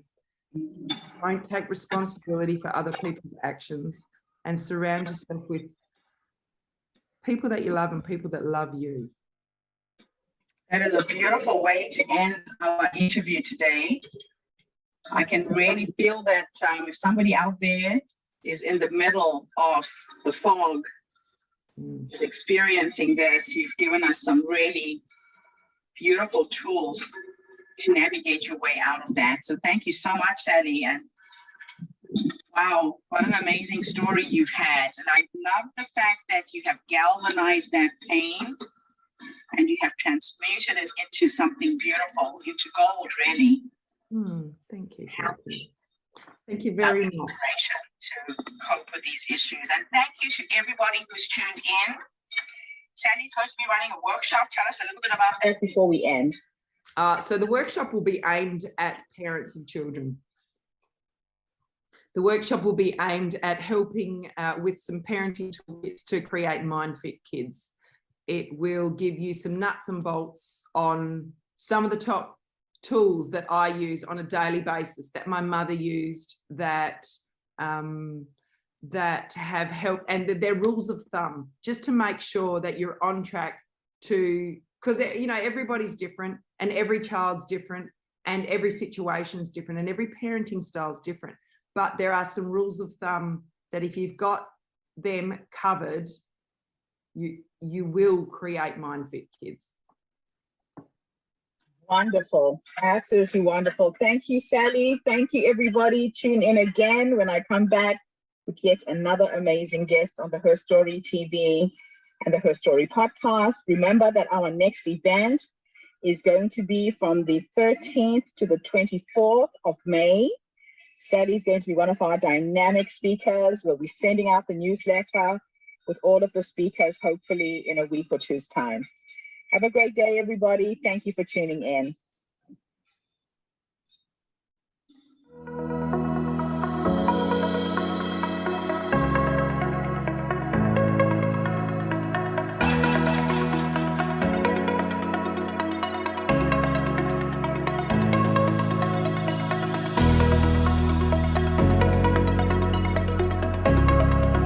questions, and I'm happy to answer them all, Gertrude. Hello, everyone. Mark Warnkin's my name. As it's been already explained, Sydney, Australia.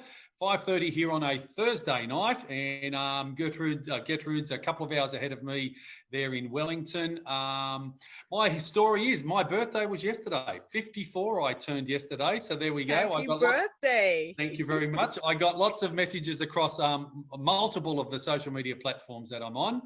But my history is I'm a single dad here in Australia. I have a 17-year-old son.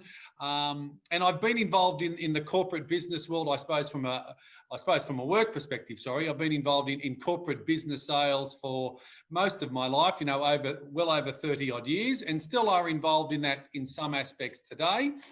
But about 5, 6 years ago, I stepped out of that and I really started to embrace the world of social media.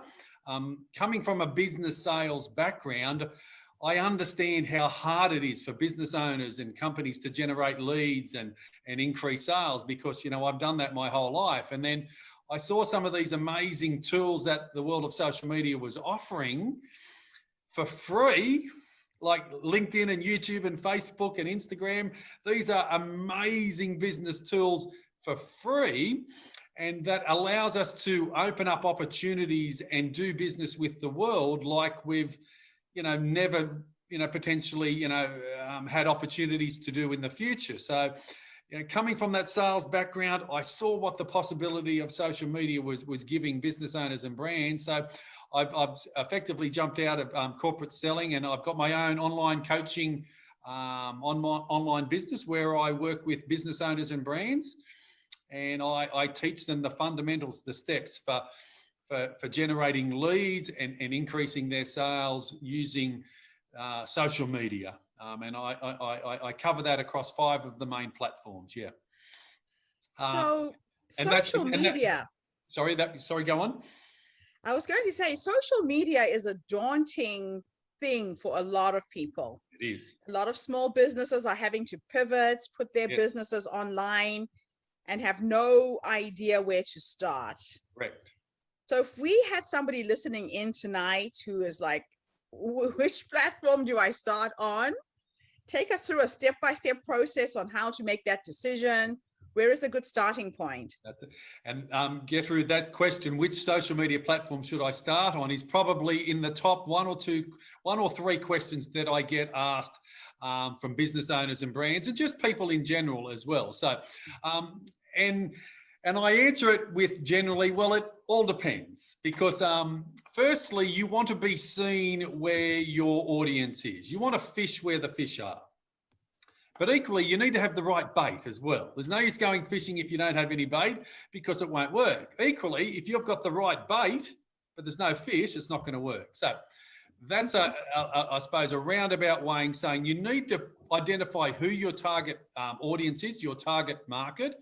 And if they're the younger generation, they're possibly going to be Instagram and Snapchat and YouTube.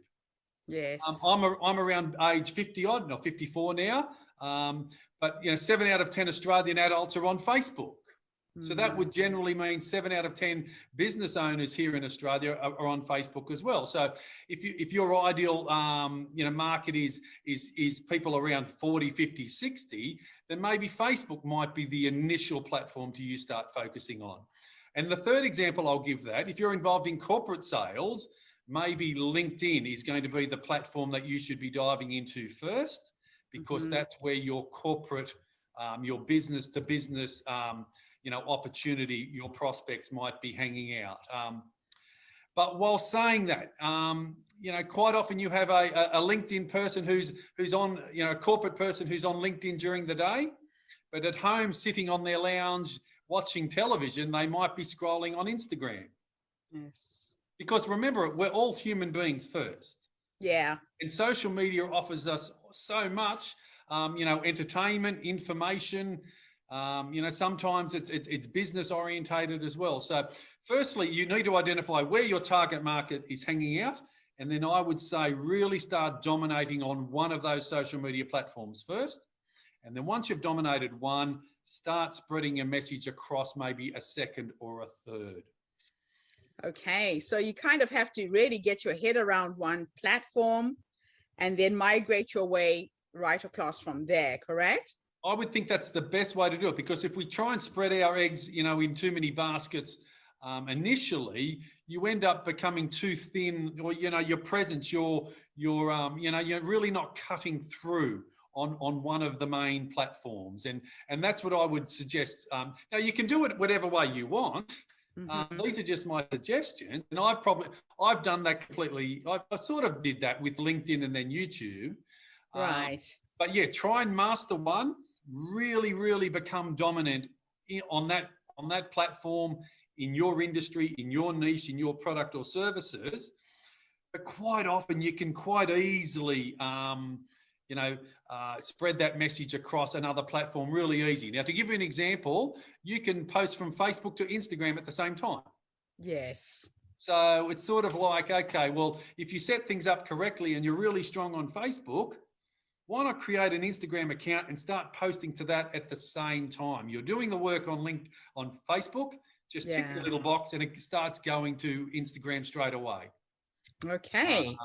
So there's things like that you can do. Now that's really interesting. Now my platform that I play on the most right now is LinkedIn. I find that it's very, very targeted to the kind of people I want to connect with in business. Yep. It's very business focused. I know exactly who I'm talking to, what they do professionally. Now, you have put out a video on how to get 1 million views on LinkedIn. Tell us a little bit about that. LinkedIn is an interesting space that a lot of entrepreneurs are failing to really tap into in terms of building their businesses and their brands. Absolutely. Well, LinkedIn was the first of the platforms that I started out on it's more than 5 years ago. It's probably 6 or 7 years ago. And it made sense because I was coming from that corporate sales background. And I, like most people, I was just sort of wasn't doing too much with LinkedIn. I was just sort of messing around at the edges. And then one of my, I got asked, Mark, I see you're on LinkedIn and you've been in sales. Can you come and teach us how to use LinkedIn? So I really had to start. I had a crash course on LinkedIn within 1 week, and I had this aha moment, Gertrude. These epiphanies just went, LinkedIn is amazing. Invisible but can become visible once you understand how to use LinkedIn. Yes. And remembering, I'm coming from that corporate sales background where you would make, 30, 50, 100 phone calls or door knocks a day. So then I suddenly went, LinkedIn is amazing. Every person in business should be using LinkedIn. So one of those posts that you did mention, and I released a YouTube video on that just recently, was how I got over 1 million views on a LinkedIn post. Not only 1 million views, but 7,000 comments as well. So that's crazy. Now, in a way that was, where you hear the term, it's sort of gone viral, but yes, viral videos these days get 30, 50, 100 million. So, but what I did, it was very, very simple. I was getting some corporate photos done for myself, like lots of us do. Yes. And I had some photos done in 4 different types of business shirts. Right. And I just put those 4 photos up on LinkedIn and said, hey, everyone, I'm updating my, personal branding. Which image of me do you like? A, B, C, or D? So it was very simple, but I understood what I was doing because I had seen someone else do it. Do something similar, yes. Yeah, but I wanted people to tell me which one they preferred. Okay. But I thought, I might get a bit of a good result here. So the elements that I used, I had I had 4 photos. So the image was quite engaging straight away. Mm-hmm. And then it was, can you vote which image you like best? The most. So then it was a call to action.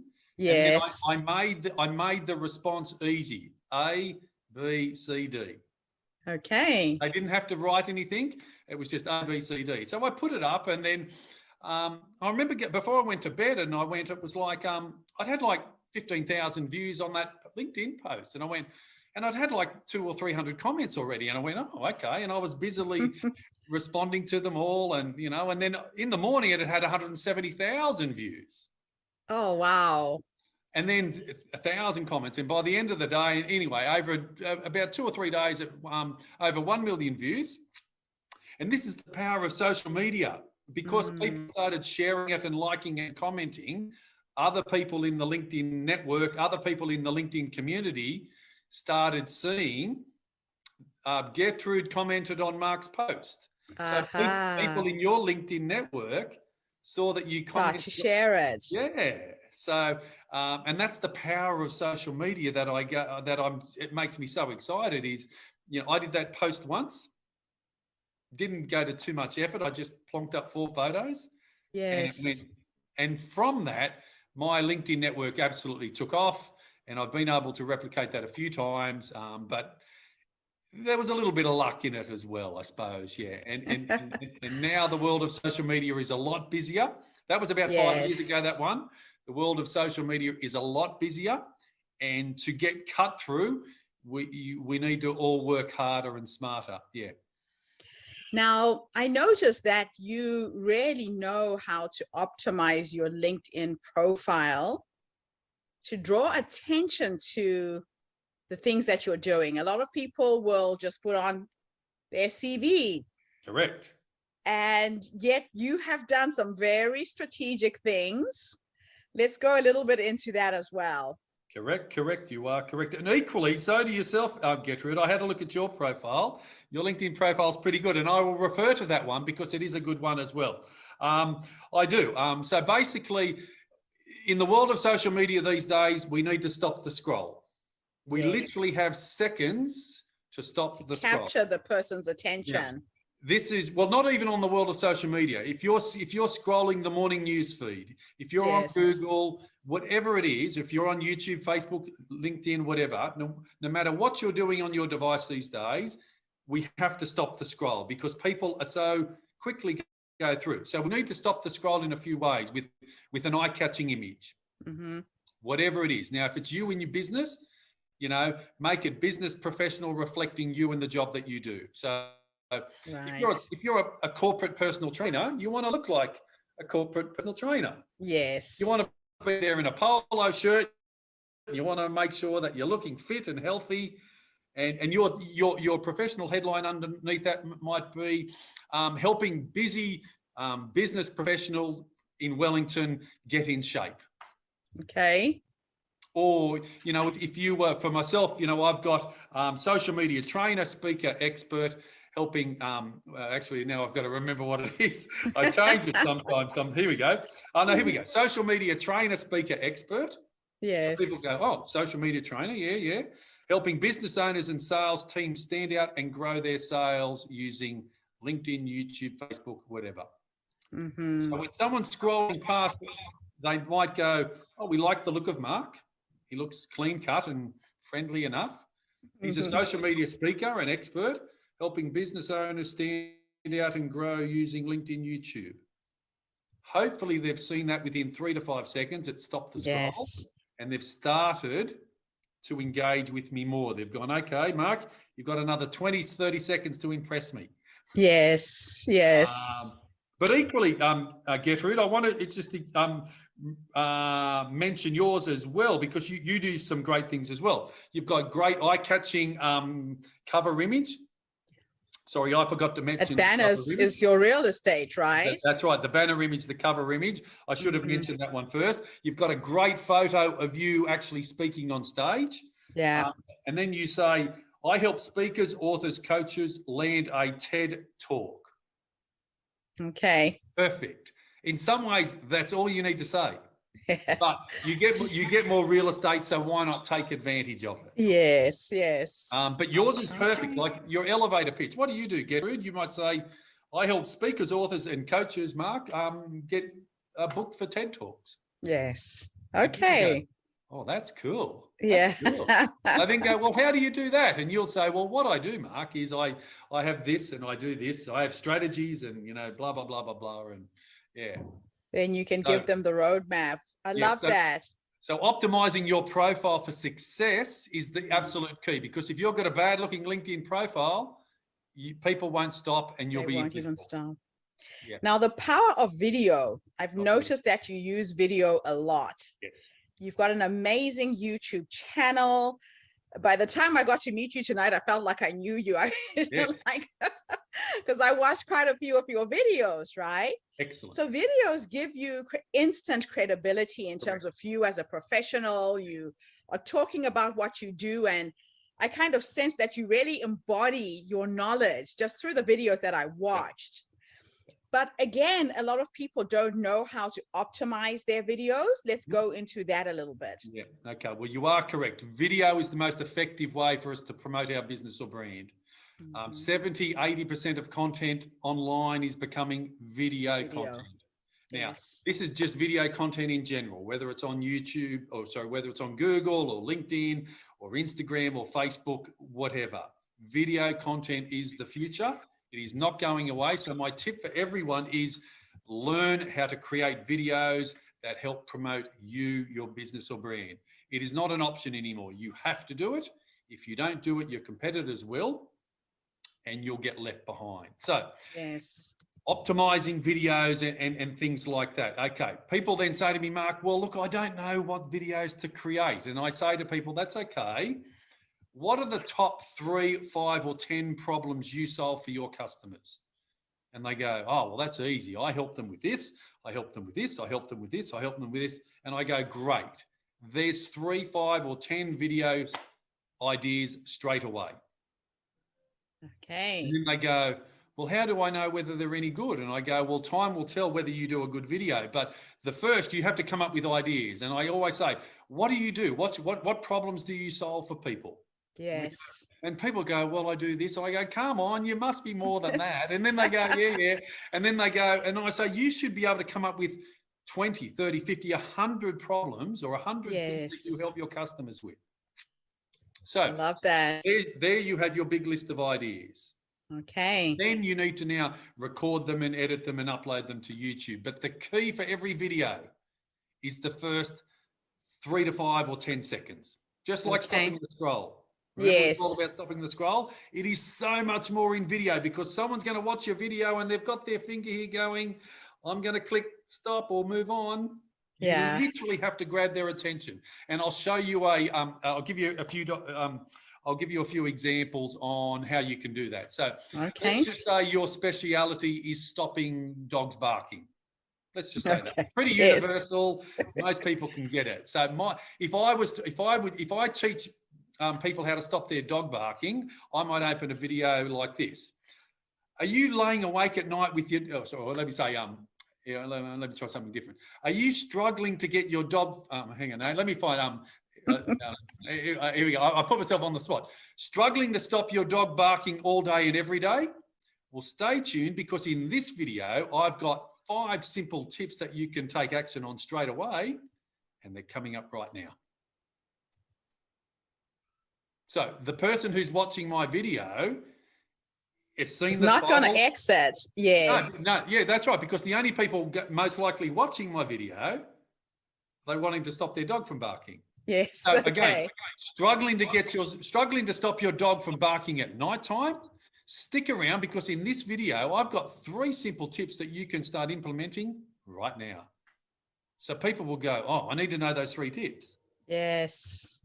So, and the way I do it with my videos, what would be, let me quickly have a look at one of my recent videos and the way that relates for some of the things that I do. Here we go. Are you a beginner to Twitter and still have no idea what it's even about? We'll stick around because in this video, I'm going to give you a step-by-step beginner's guide to Twitter, and all of that's coming up right now. So someone has seen my video, it's Twitter for beginners, and I've said, are you still a beginner on Twitter and have got no idea how to use it? People go, yeah. Well, stick around because I'm going to teach you, and that's coming up now. And they go, oh, okay, well, I'll stick around. Think of it as kind of posing that question and getting them to say yes. Yeah. So think of the television commercials. They say, and we're going to a break, but don't go away because coming up after the break. Yes. And we all go, oh, okay, well.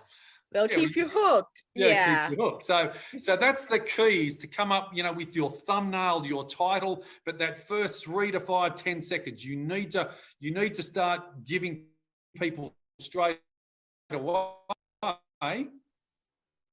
Otherwise, they'll go, oh, I don't like the look of you or this or this or this.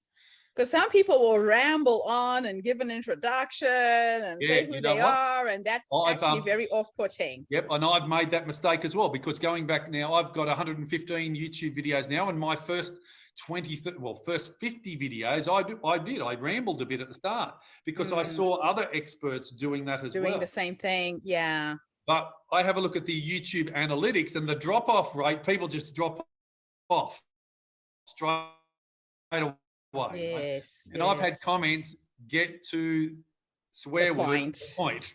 People say, Mark, get to the point. So in the world of video, unless it's entertaining, like if you're teaching, if your videos are how to, yes, you know, it's like people want to just show me how to do it, how to make scrambled eggs in 3 minutes. Yes. Do it in 3 minutes. Don't go and say, don't give people, I'm about to show you how to make it. But if yours is like there are some things where you can take, people understand it takes time. So what I now do, Gertrude, I get straight into the video, and then after a minute or two, that's when I say, hey, everyone, and don't forget, if you're watching this video, don't forget to hit the subscribe button, because, you know, I have weekly videos like this that will be helpful for you as well. I love this. I love this. So I coach a lot of women to brand themselves, to get themselves out into the marketplace. I believe the world is flat now because of the internet. I sit here in Wellington, New Zealand. I've got clients in Japan and Zimbabwe and the US and Canada, just all over the globe. And it's just fascinating to be able to sit on your couch at home, make good money. And a lot of people are struggling with, how do I create a good brand? How do I grow my tribe? How do I get known for what I'm doing? And then when I am known, how do I get the sponsorship? So sponsorship is another big issue. People want to know what draws organizations in to sponsor you when you're, especially on YouTube, putting out video content. Can you talk to that a little bit? Now, when you say sponsorship, what do you mean in regard to that? You mean advertisers or? Yeah, brand sponsors. Okay. So you can actually start monetizing your YouTube channel. Okay. Well, firstly, I suppose the first opportunity. Well, let me say this another way. With video content, okay, I come from a social media background for business owners, helping them generate leads and make sales. So generally when I talk, it's around how can you make sales and grow your business. You're allowed to say in any video, hey, this is my product or service, please buy it. You're allowed to say that. That's the number one mistake business owners, they don't ask for the order. Now you can't do that every time, because people will go, I'm sick of Mark. All Mark's doing is selling. So the idea is value, value, value, buy now. Okay. So it might be something like, so, you know, here we go. This is a good example, mountain bikes. If you have a bike shop and you sell mountain bikes, you might, you know, you're allowed to say, come to my shop and buy mountain bikes. Yes. but in between all that, you might be giving good, simple tips and information on how to service your mountain bikes and some tricks you can do and how you should store it, how you should wash it. Because what happens is you become that authority. They go, well, this guy knows everything about mountain bikes. Yes. And he's only half an hour away, and I'm going to look at buying a mountain bike. I'm going to buy my mountain bike. Go and see him. Yes. And just when your mindset starts to shift, you might see the ad from the mountain bike says, hey, we've got a great sale this weekend, 20% off, 50% off. Come and buy the mountain bikes. And you'll go, I'm going to buy the mountain bike. But firstly, your efforts on social media, you are allowed to say, this is what I do. Would you like to buy? Okay. You can't do it all the time because you'll turn people off. But what happens is over your YouTube journey, once you get enough videos online and enough watch hours happening, you're allowed to, you enter YouTube's partnership program where companies are allowed to start advertising through your video. And what is that point? How many watch hours? It's 4,000 watch hours and it's 1,000 subscribers. Okay. So you do need to be up and running. Now, for most people, there's a couple of experts out there who've done some research, and it says, you know, for a lot of people to get 4,000 watch hours and 1,000 subscribers, you know, like it's 9 months and 100 videos or something like that. Right. It's a lot of time and effort. For every person that goes viral, there's 9. For every 1 out of 10 person that really takes off, there are 9 people like myself who it was been a hard road. Excuse me. But once you learn when it's hard. Right. It was like my viral post. It was like, oh, this is easy. A million views.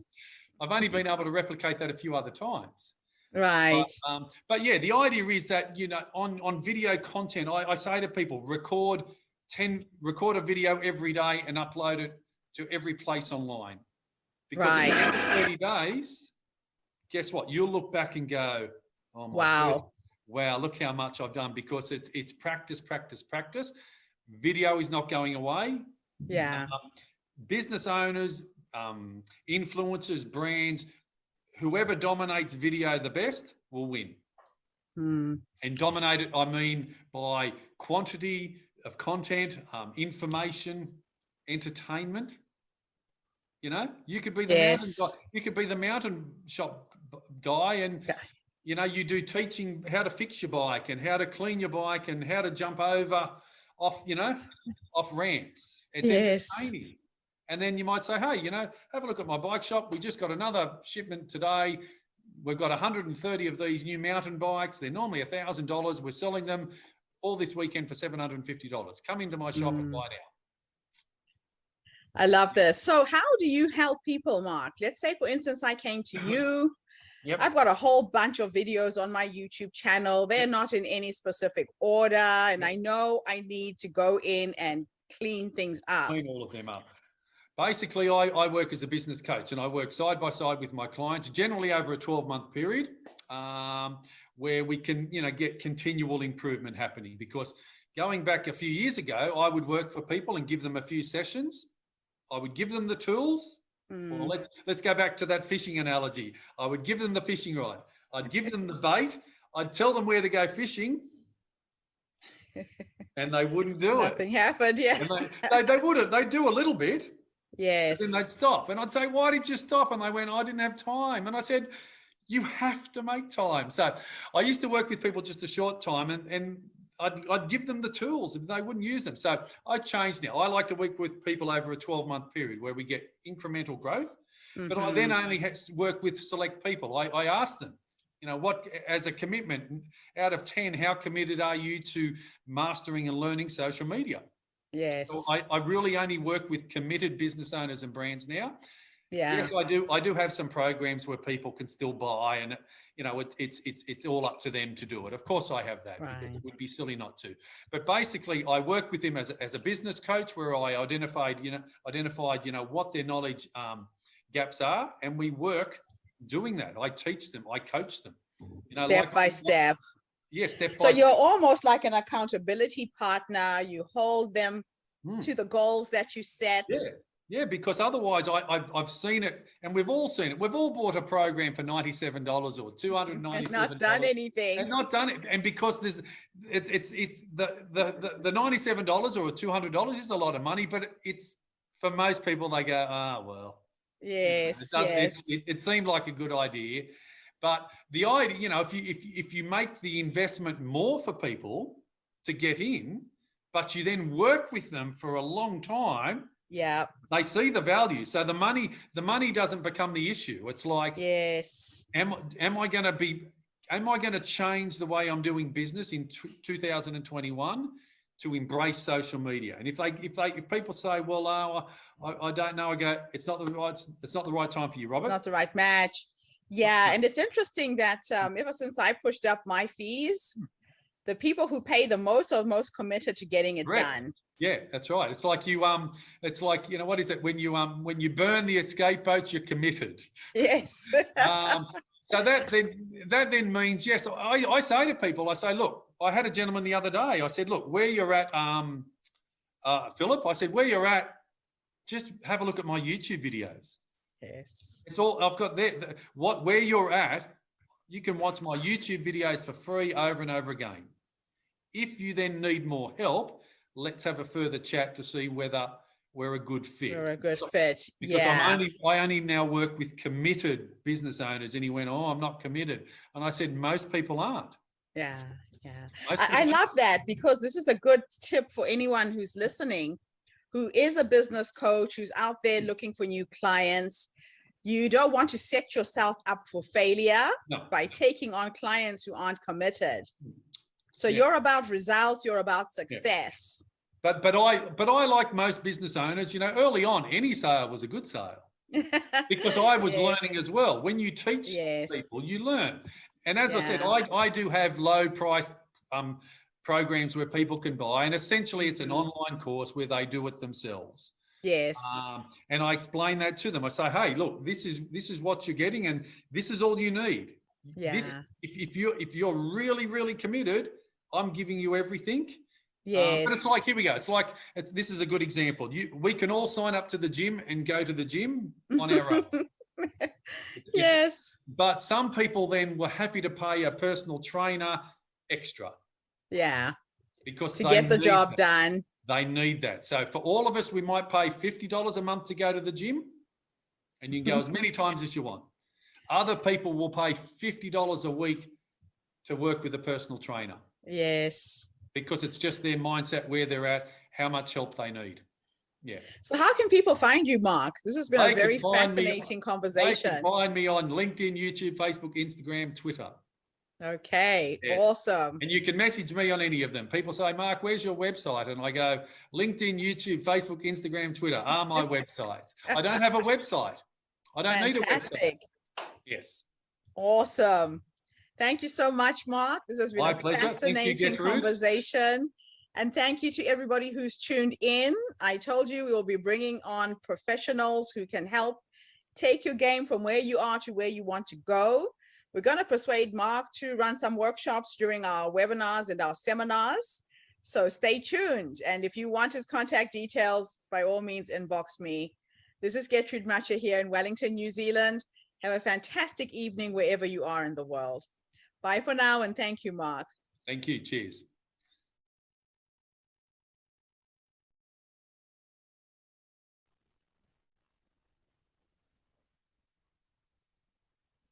I can't hear you. Welcome back, everybody, and welcome, Andrea, all the way in the UK. Lovely to see you there.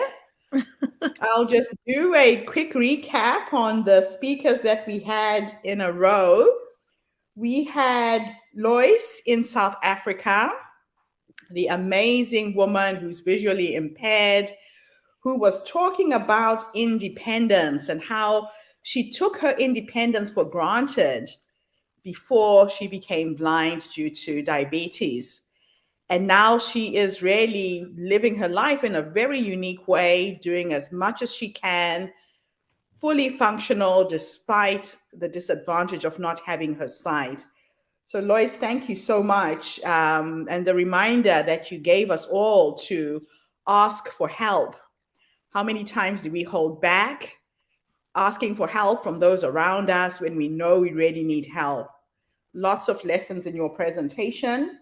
Then we had Sally. Sally is based in Perth, Australia, and she was talking about mental health, suicide, and her program called Mind Fit Kids, which is all focused on helping young children talk about their issues, especially young boys. Suicide in New Zealand and Australia is extremely high amongst teenage boys, and it's an issue that most parents need to be aware of. Are we paying attention to our sons and seeing what their mental health issues and needs are? And then, of course, we had Mark, who touched on social media, the different things you can do to heighten your profile online if you're an expert, if you're a coach, if you are trying to promote your business. You have to be on social media, but be very consistent. And remember, you have to give 3 pieces of content before you ask for a sale. So it's all about give, then ask. Thank you so much, Mark. That was a wonderful presentation filled with lots of knowledge and lots of insights. So, Andrea, please introduce yourself to everybody. I know you and I have connected before in the past, and it's always just absolutely awesome to have you back on the platform. Oh, I'm surprised. I didn't expect this. Oh, Tell wow. everybody where you are, Andrea. Oh, well, oh God, just excuse me.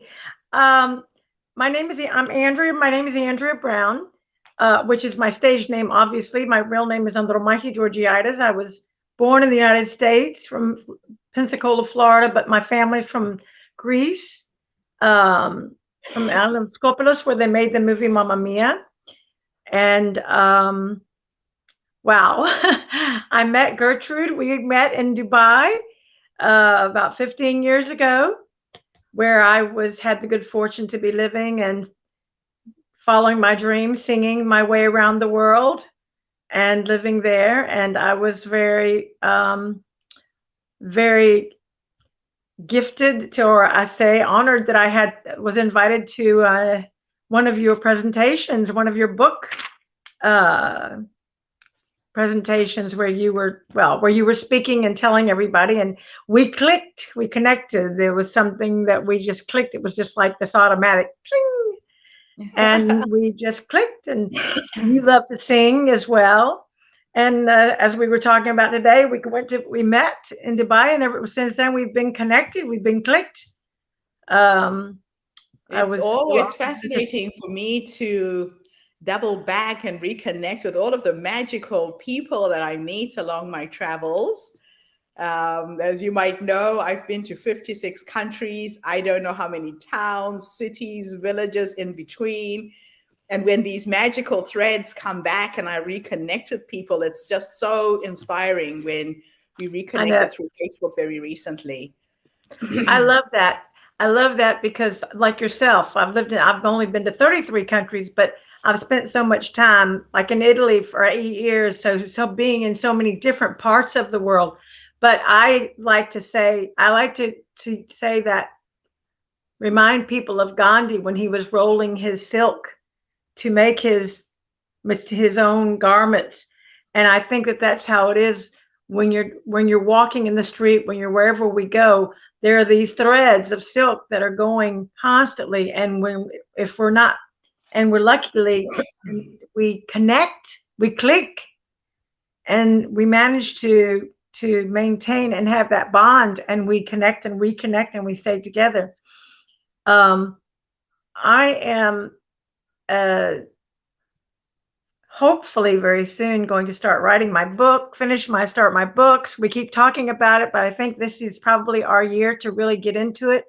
I am a survivor of physical and sexual abuse from a very young girl, from 5 to 18, and the emotional and psychological abuse. And as a result of that, I got into drugs. I was a child protege singing opera and classical music from 12 to 18. But unfortunately, due to all the abuse and my survival mechanisms, I ended up getting involved with drugs, dealing drugs, and then I became an addict, of which I suffered for 15 years. And I am going to celebrate this year 41 years, I found out the other day, of being clean, and 33 years of being sober. But even in a life of recovery, life is a journey, and as we all know, we go up and down. But through all of these 10, 15 days of all the women that I have heard in this program, I've learned so much, and learned so much about myself to identify with. The one lady was talking about last week about how contagious her smile is, and how people just love it when you give them eye contact and you smile. And during the lockdown, I finally developed my own domain, and I have my online program where I'm teaching people how to perform, because I'm not just a singer, I'm an entertainer. And if everybody will go on YouTube and look up Greece Has Talent and put my name in there, Andrea Brown, you can watch me and see and understand the difference that I am this energetic, and I have this zest for life, of which is the gift that we have, you and I, we share. Yes. Because we're like electric when we walk in the room, people, and our smiles, and because we're always happy, and people don't understand that, and Yeah. that's such a gift, because every time, every door, every time we walk into a room or go and meet people, the synergy and the energy between us, and that is what I want to zero in on and really give that gift to other people, because as a result of, obviously, I'm only 68 years young. So I love it. singing in the nightclubs and doing all that, you know, Shirley Bassey was on the BAFTA Awards the other night, and she is in her 80s. But I'm not Shirley Bassey yet. Not yet. I love it. I love it. You have an amazing story, Andrea. You know, you've been through so much in life, but the one thing that always impresses me the most is just this zest, this love for life that you have. Yes. And it's infectious. It always fills me up every time I come in contact with you, even if we haven't spoken for years. I When know. we do reconnect, it just feels like it was just yesterday was the last time we connected. So Exactly. wonderful to have you with us today. Thank you. So what we're going to do is we will continue with our videos, and we will stop at the end of each one and analyze it. That's why I asked you to come and hang out with me if you are up to it. I know it's rather late there in the UK, Yes. but you can stay as long as you want, or go whenever you feel you're tired. Just say, hey, Gertrude, I give up, I'm going. So Well, we'll go on to the next video. thank And you for including me. Thank you for including me. I'll be around for the next 45 minutes, and then you'll probably lose me. sounds good. Sounds good. I love it. All right. So we'll go on and continue with our presenters. Thanks, Andrea.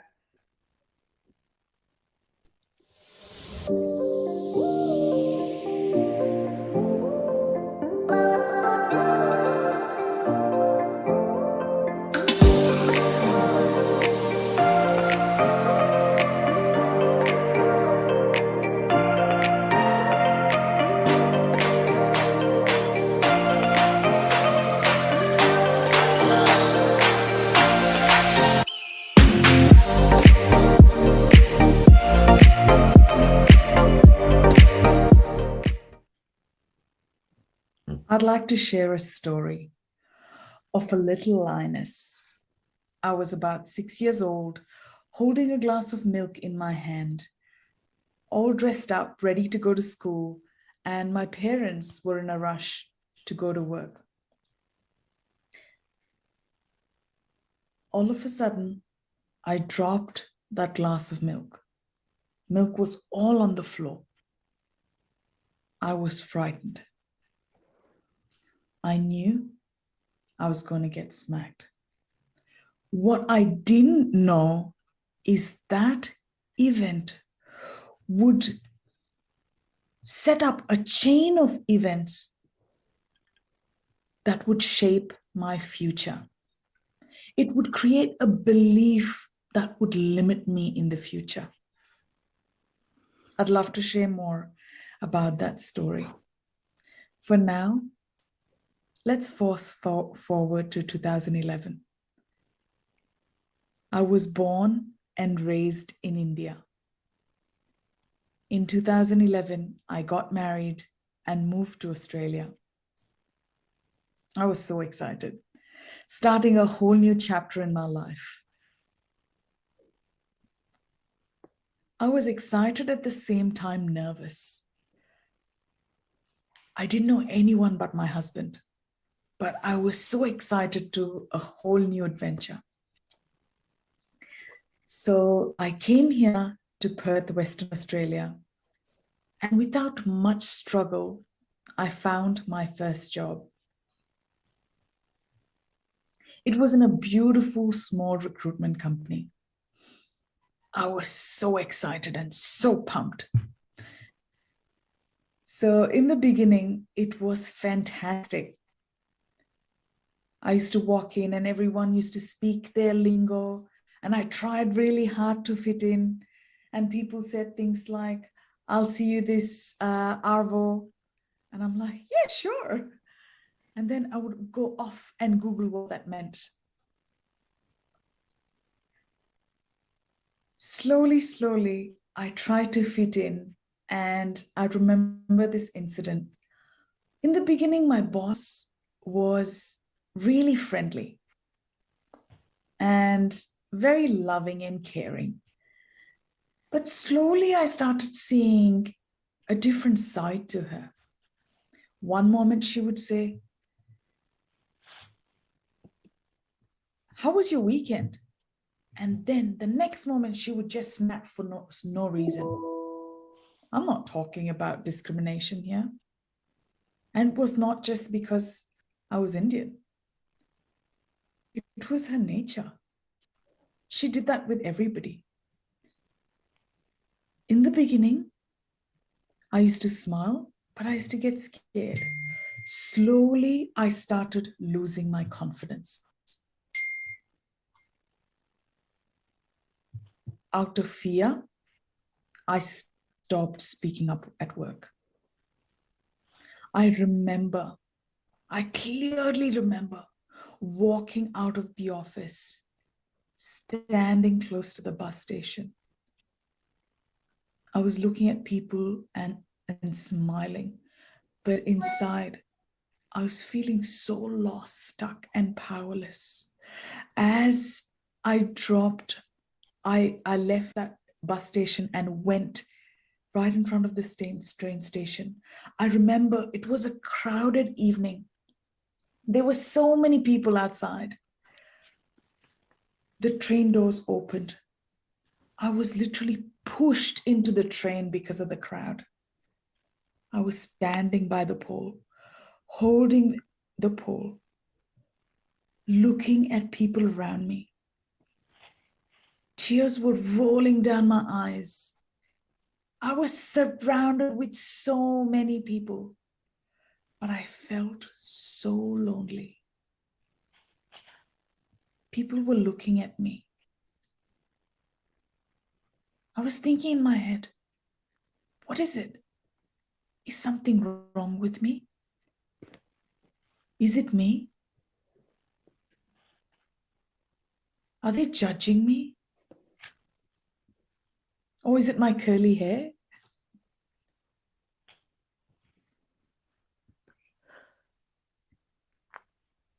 Jokes apart,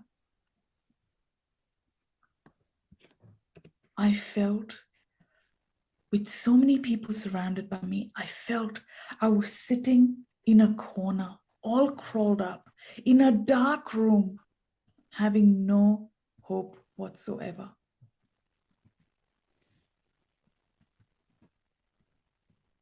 I had so much of fear within me, and I'd lost all my confidence. I resigned that job. I promised myself I'm never going to let this happen again, and moved on to my next role. Guess what? New job, different boss, same story. It just got worse. The belittling comments, the offensive behavior from my previous boss, it just got worse to this one. The gaslighting, I felt like I'm constantly walking on eggshells. I didn't know when the next bomb is going to drop.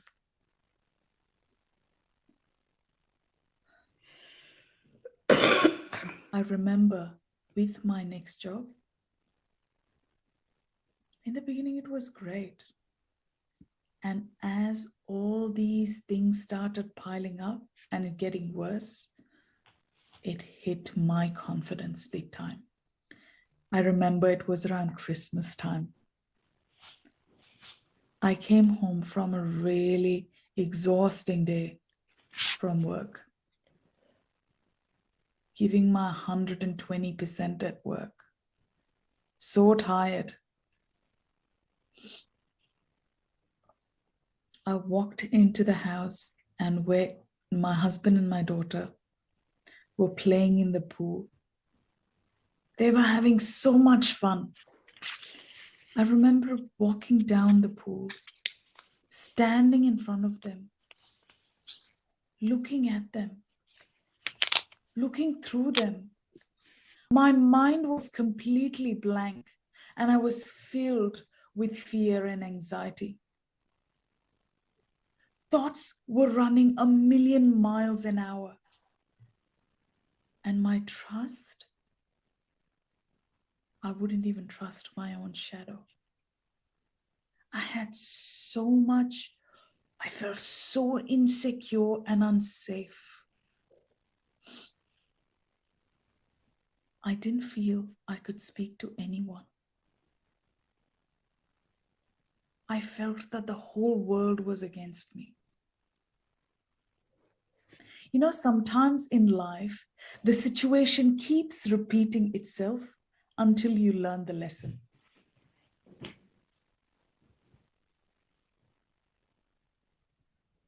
Remember that little girl, little lioness?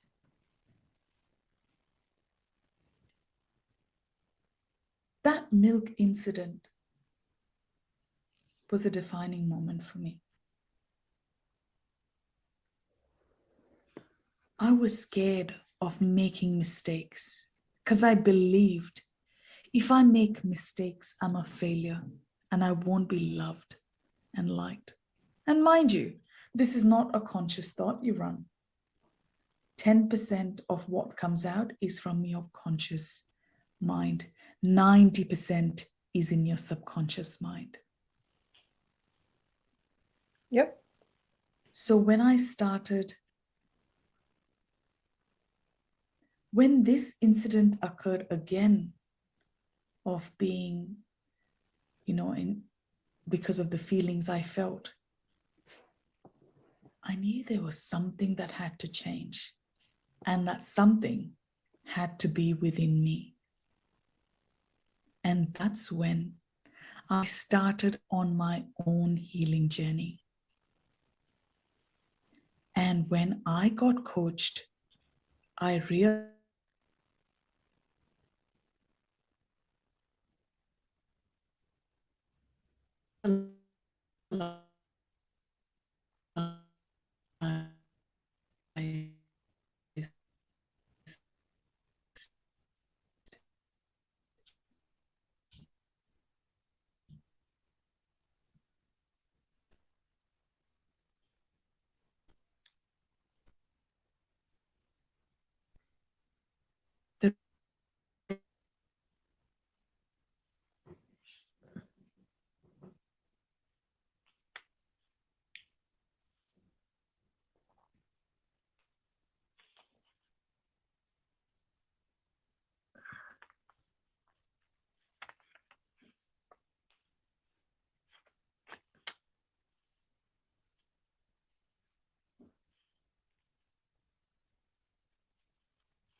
the things started going downhill again.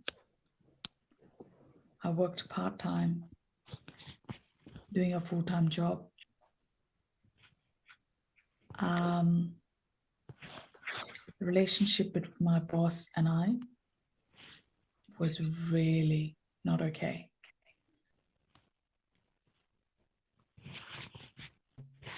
Where I had to speak up.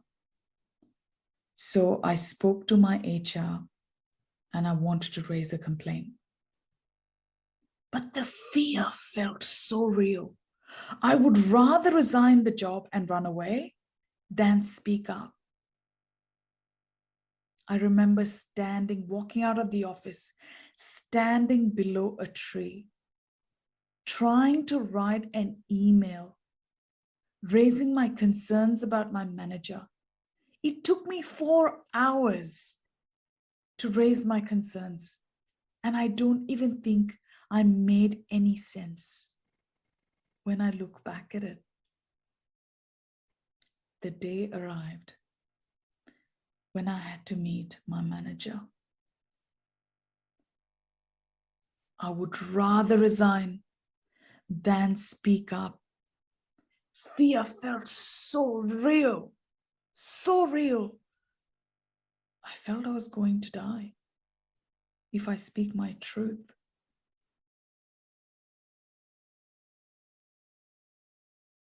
I took the courage with help of another coach, and I spoke my truth. And this time, I addressed the problems. I came up with solutions on how this can be resolved, so this doesn't happen again to other employees. When I spoke up, I was in shock. I realized that fear is illusional. It's not true. I was so proud of myself, so freaking proud of myself. And then I started studying coaching about human behavior, about healing, about the human mind, about how things work, nervous system. The more I learned, the more aha moments I had.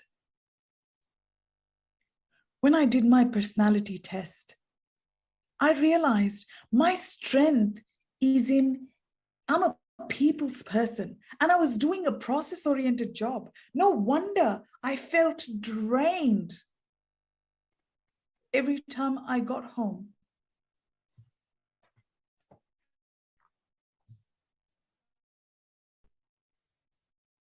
One thing I want to share. This is a quote by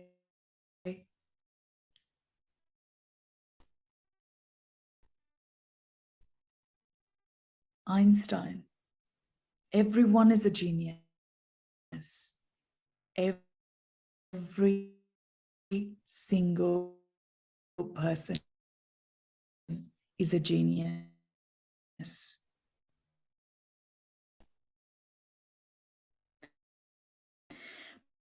But if you judge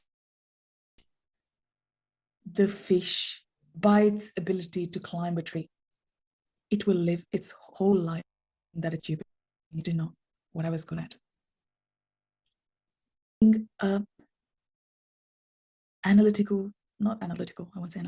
Me doing a job which was process-driven used to drain me out. Because what I was good at is people, is building relationship, is connection with people, getting things done, coming from a place of heart, helping others. I was doing a job which was to do with computers.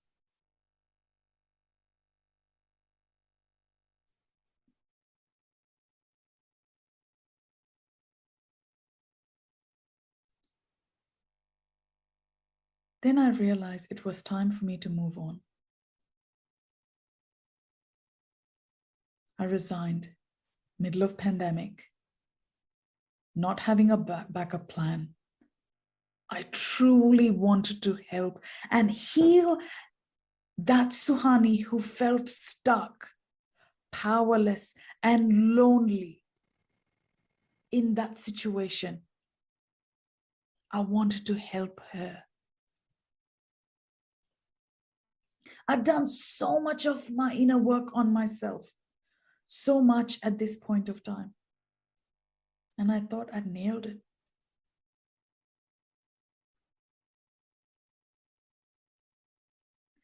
Then I went to one of the speakers' training.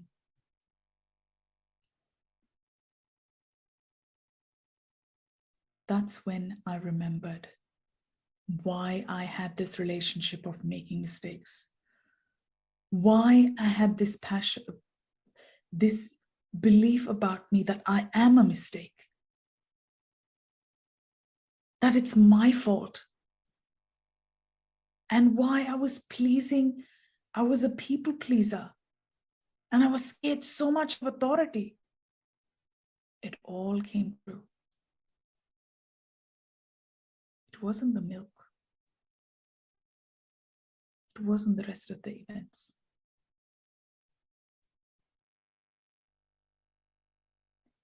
It was the abuse.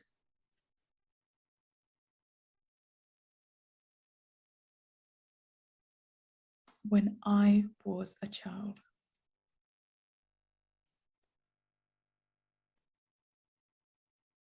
things happened to me which was not okay by someone who I trusted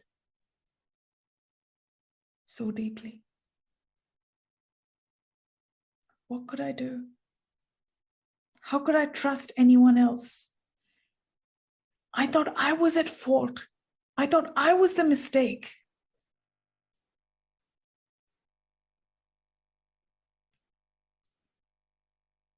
This really hit me with a ton of bricks. This made me realize where my fear of speaking up was coming from. Why my self-esteem was out of the window.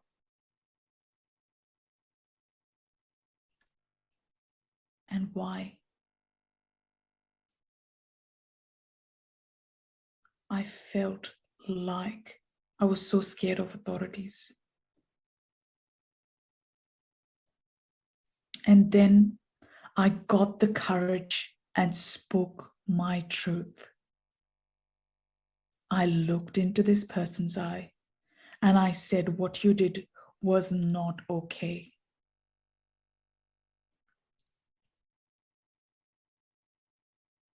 I can never forget that day.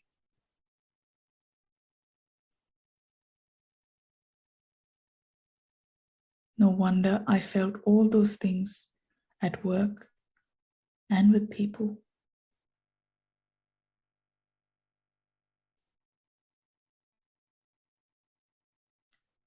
Me speaking my truth, me letting that person know that it wasn't okay, was the biggest fear I've overcome. And I'm so grateful to all the people in my journey who've helped me do that. More importantly, I have forgiven myself and that person for what happened in my life.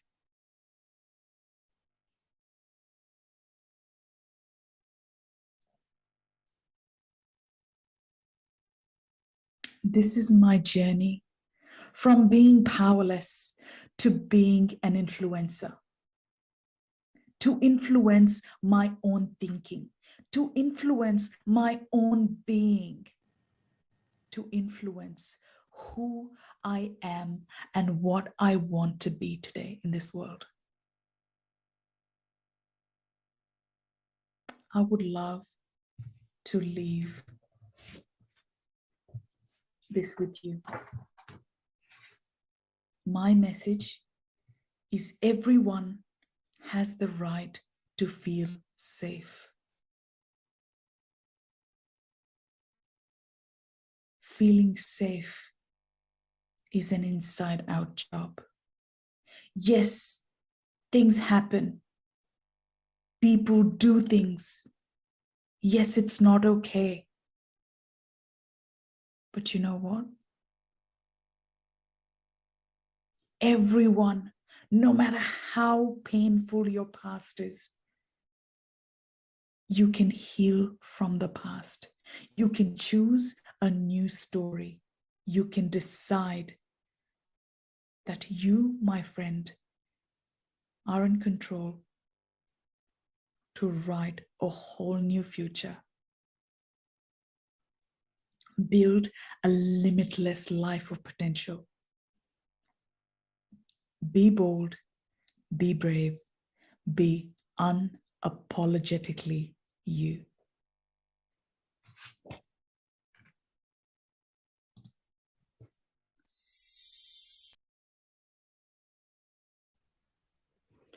Thank you so much, Suhani, for reminding us all about fear.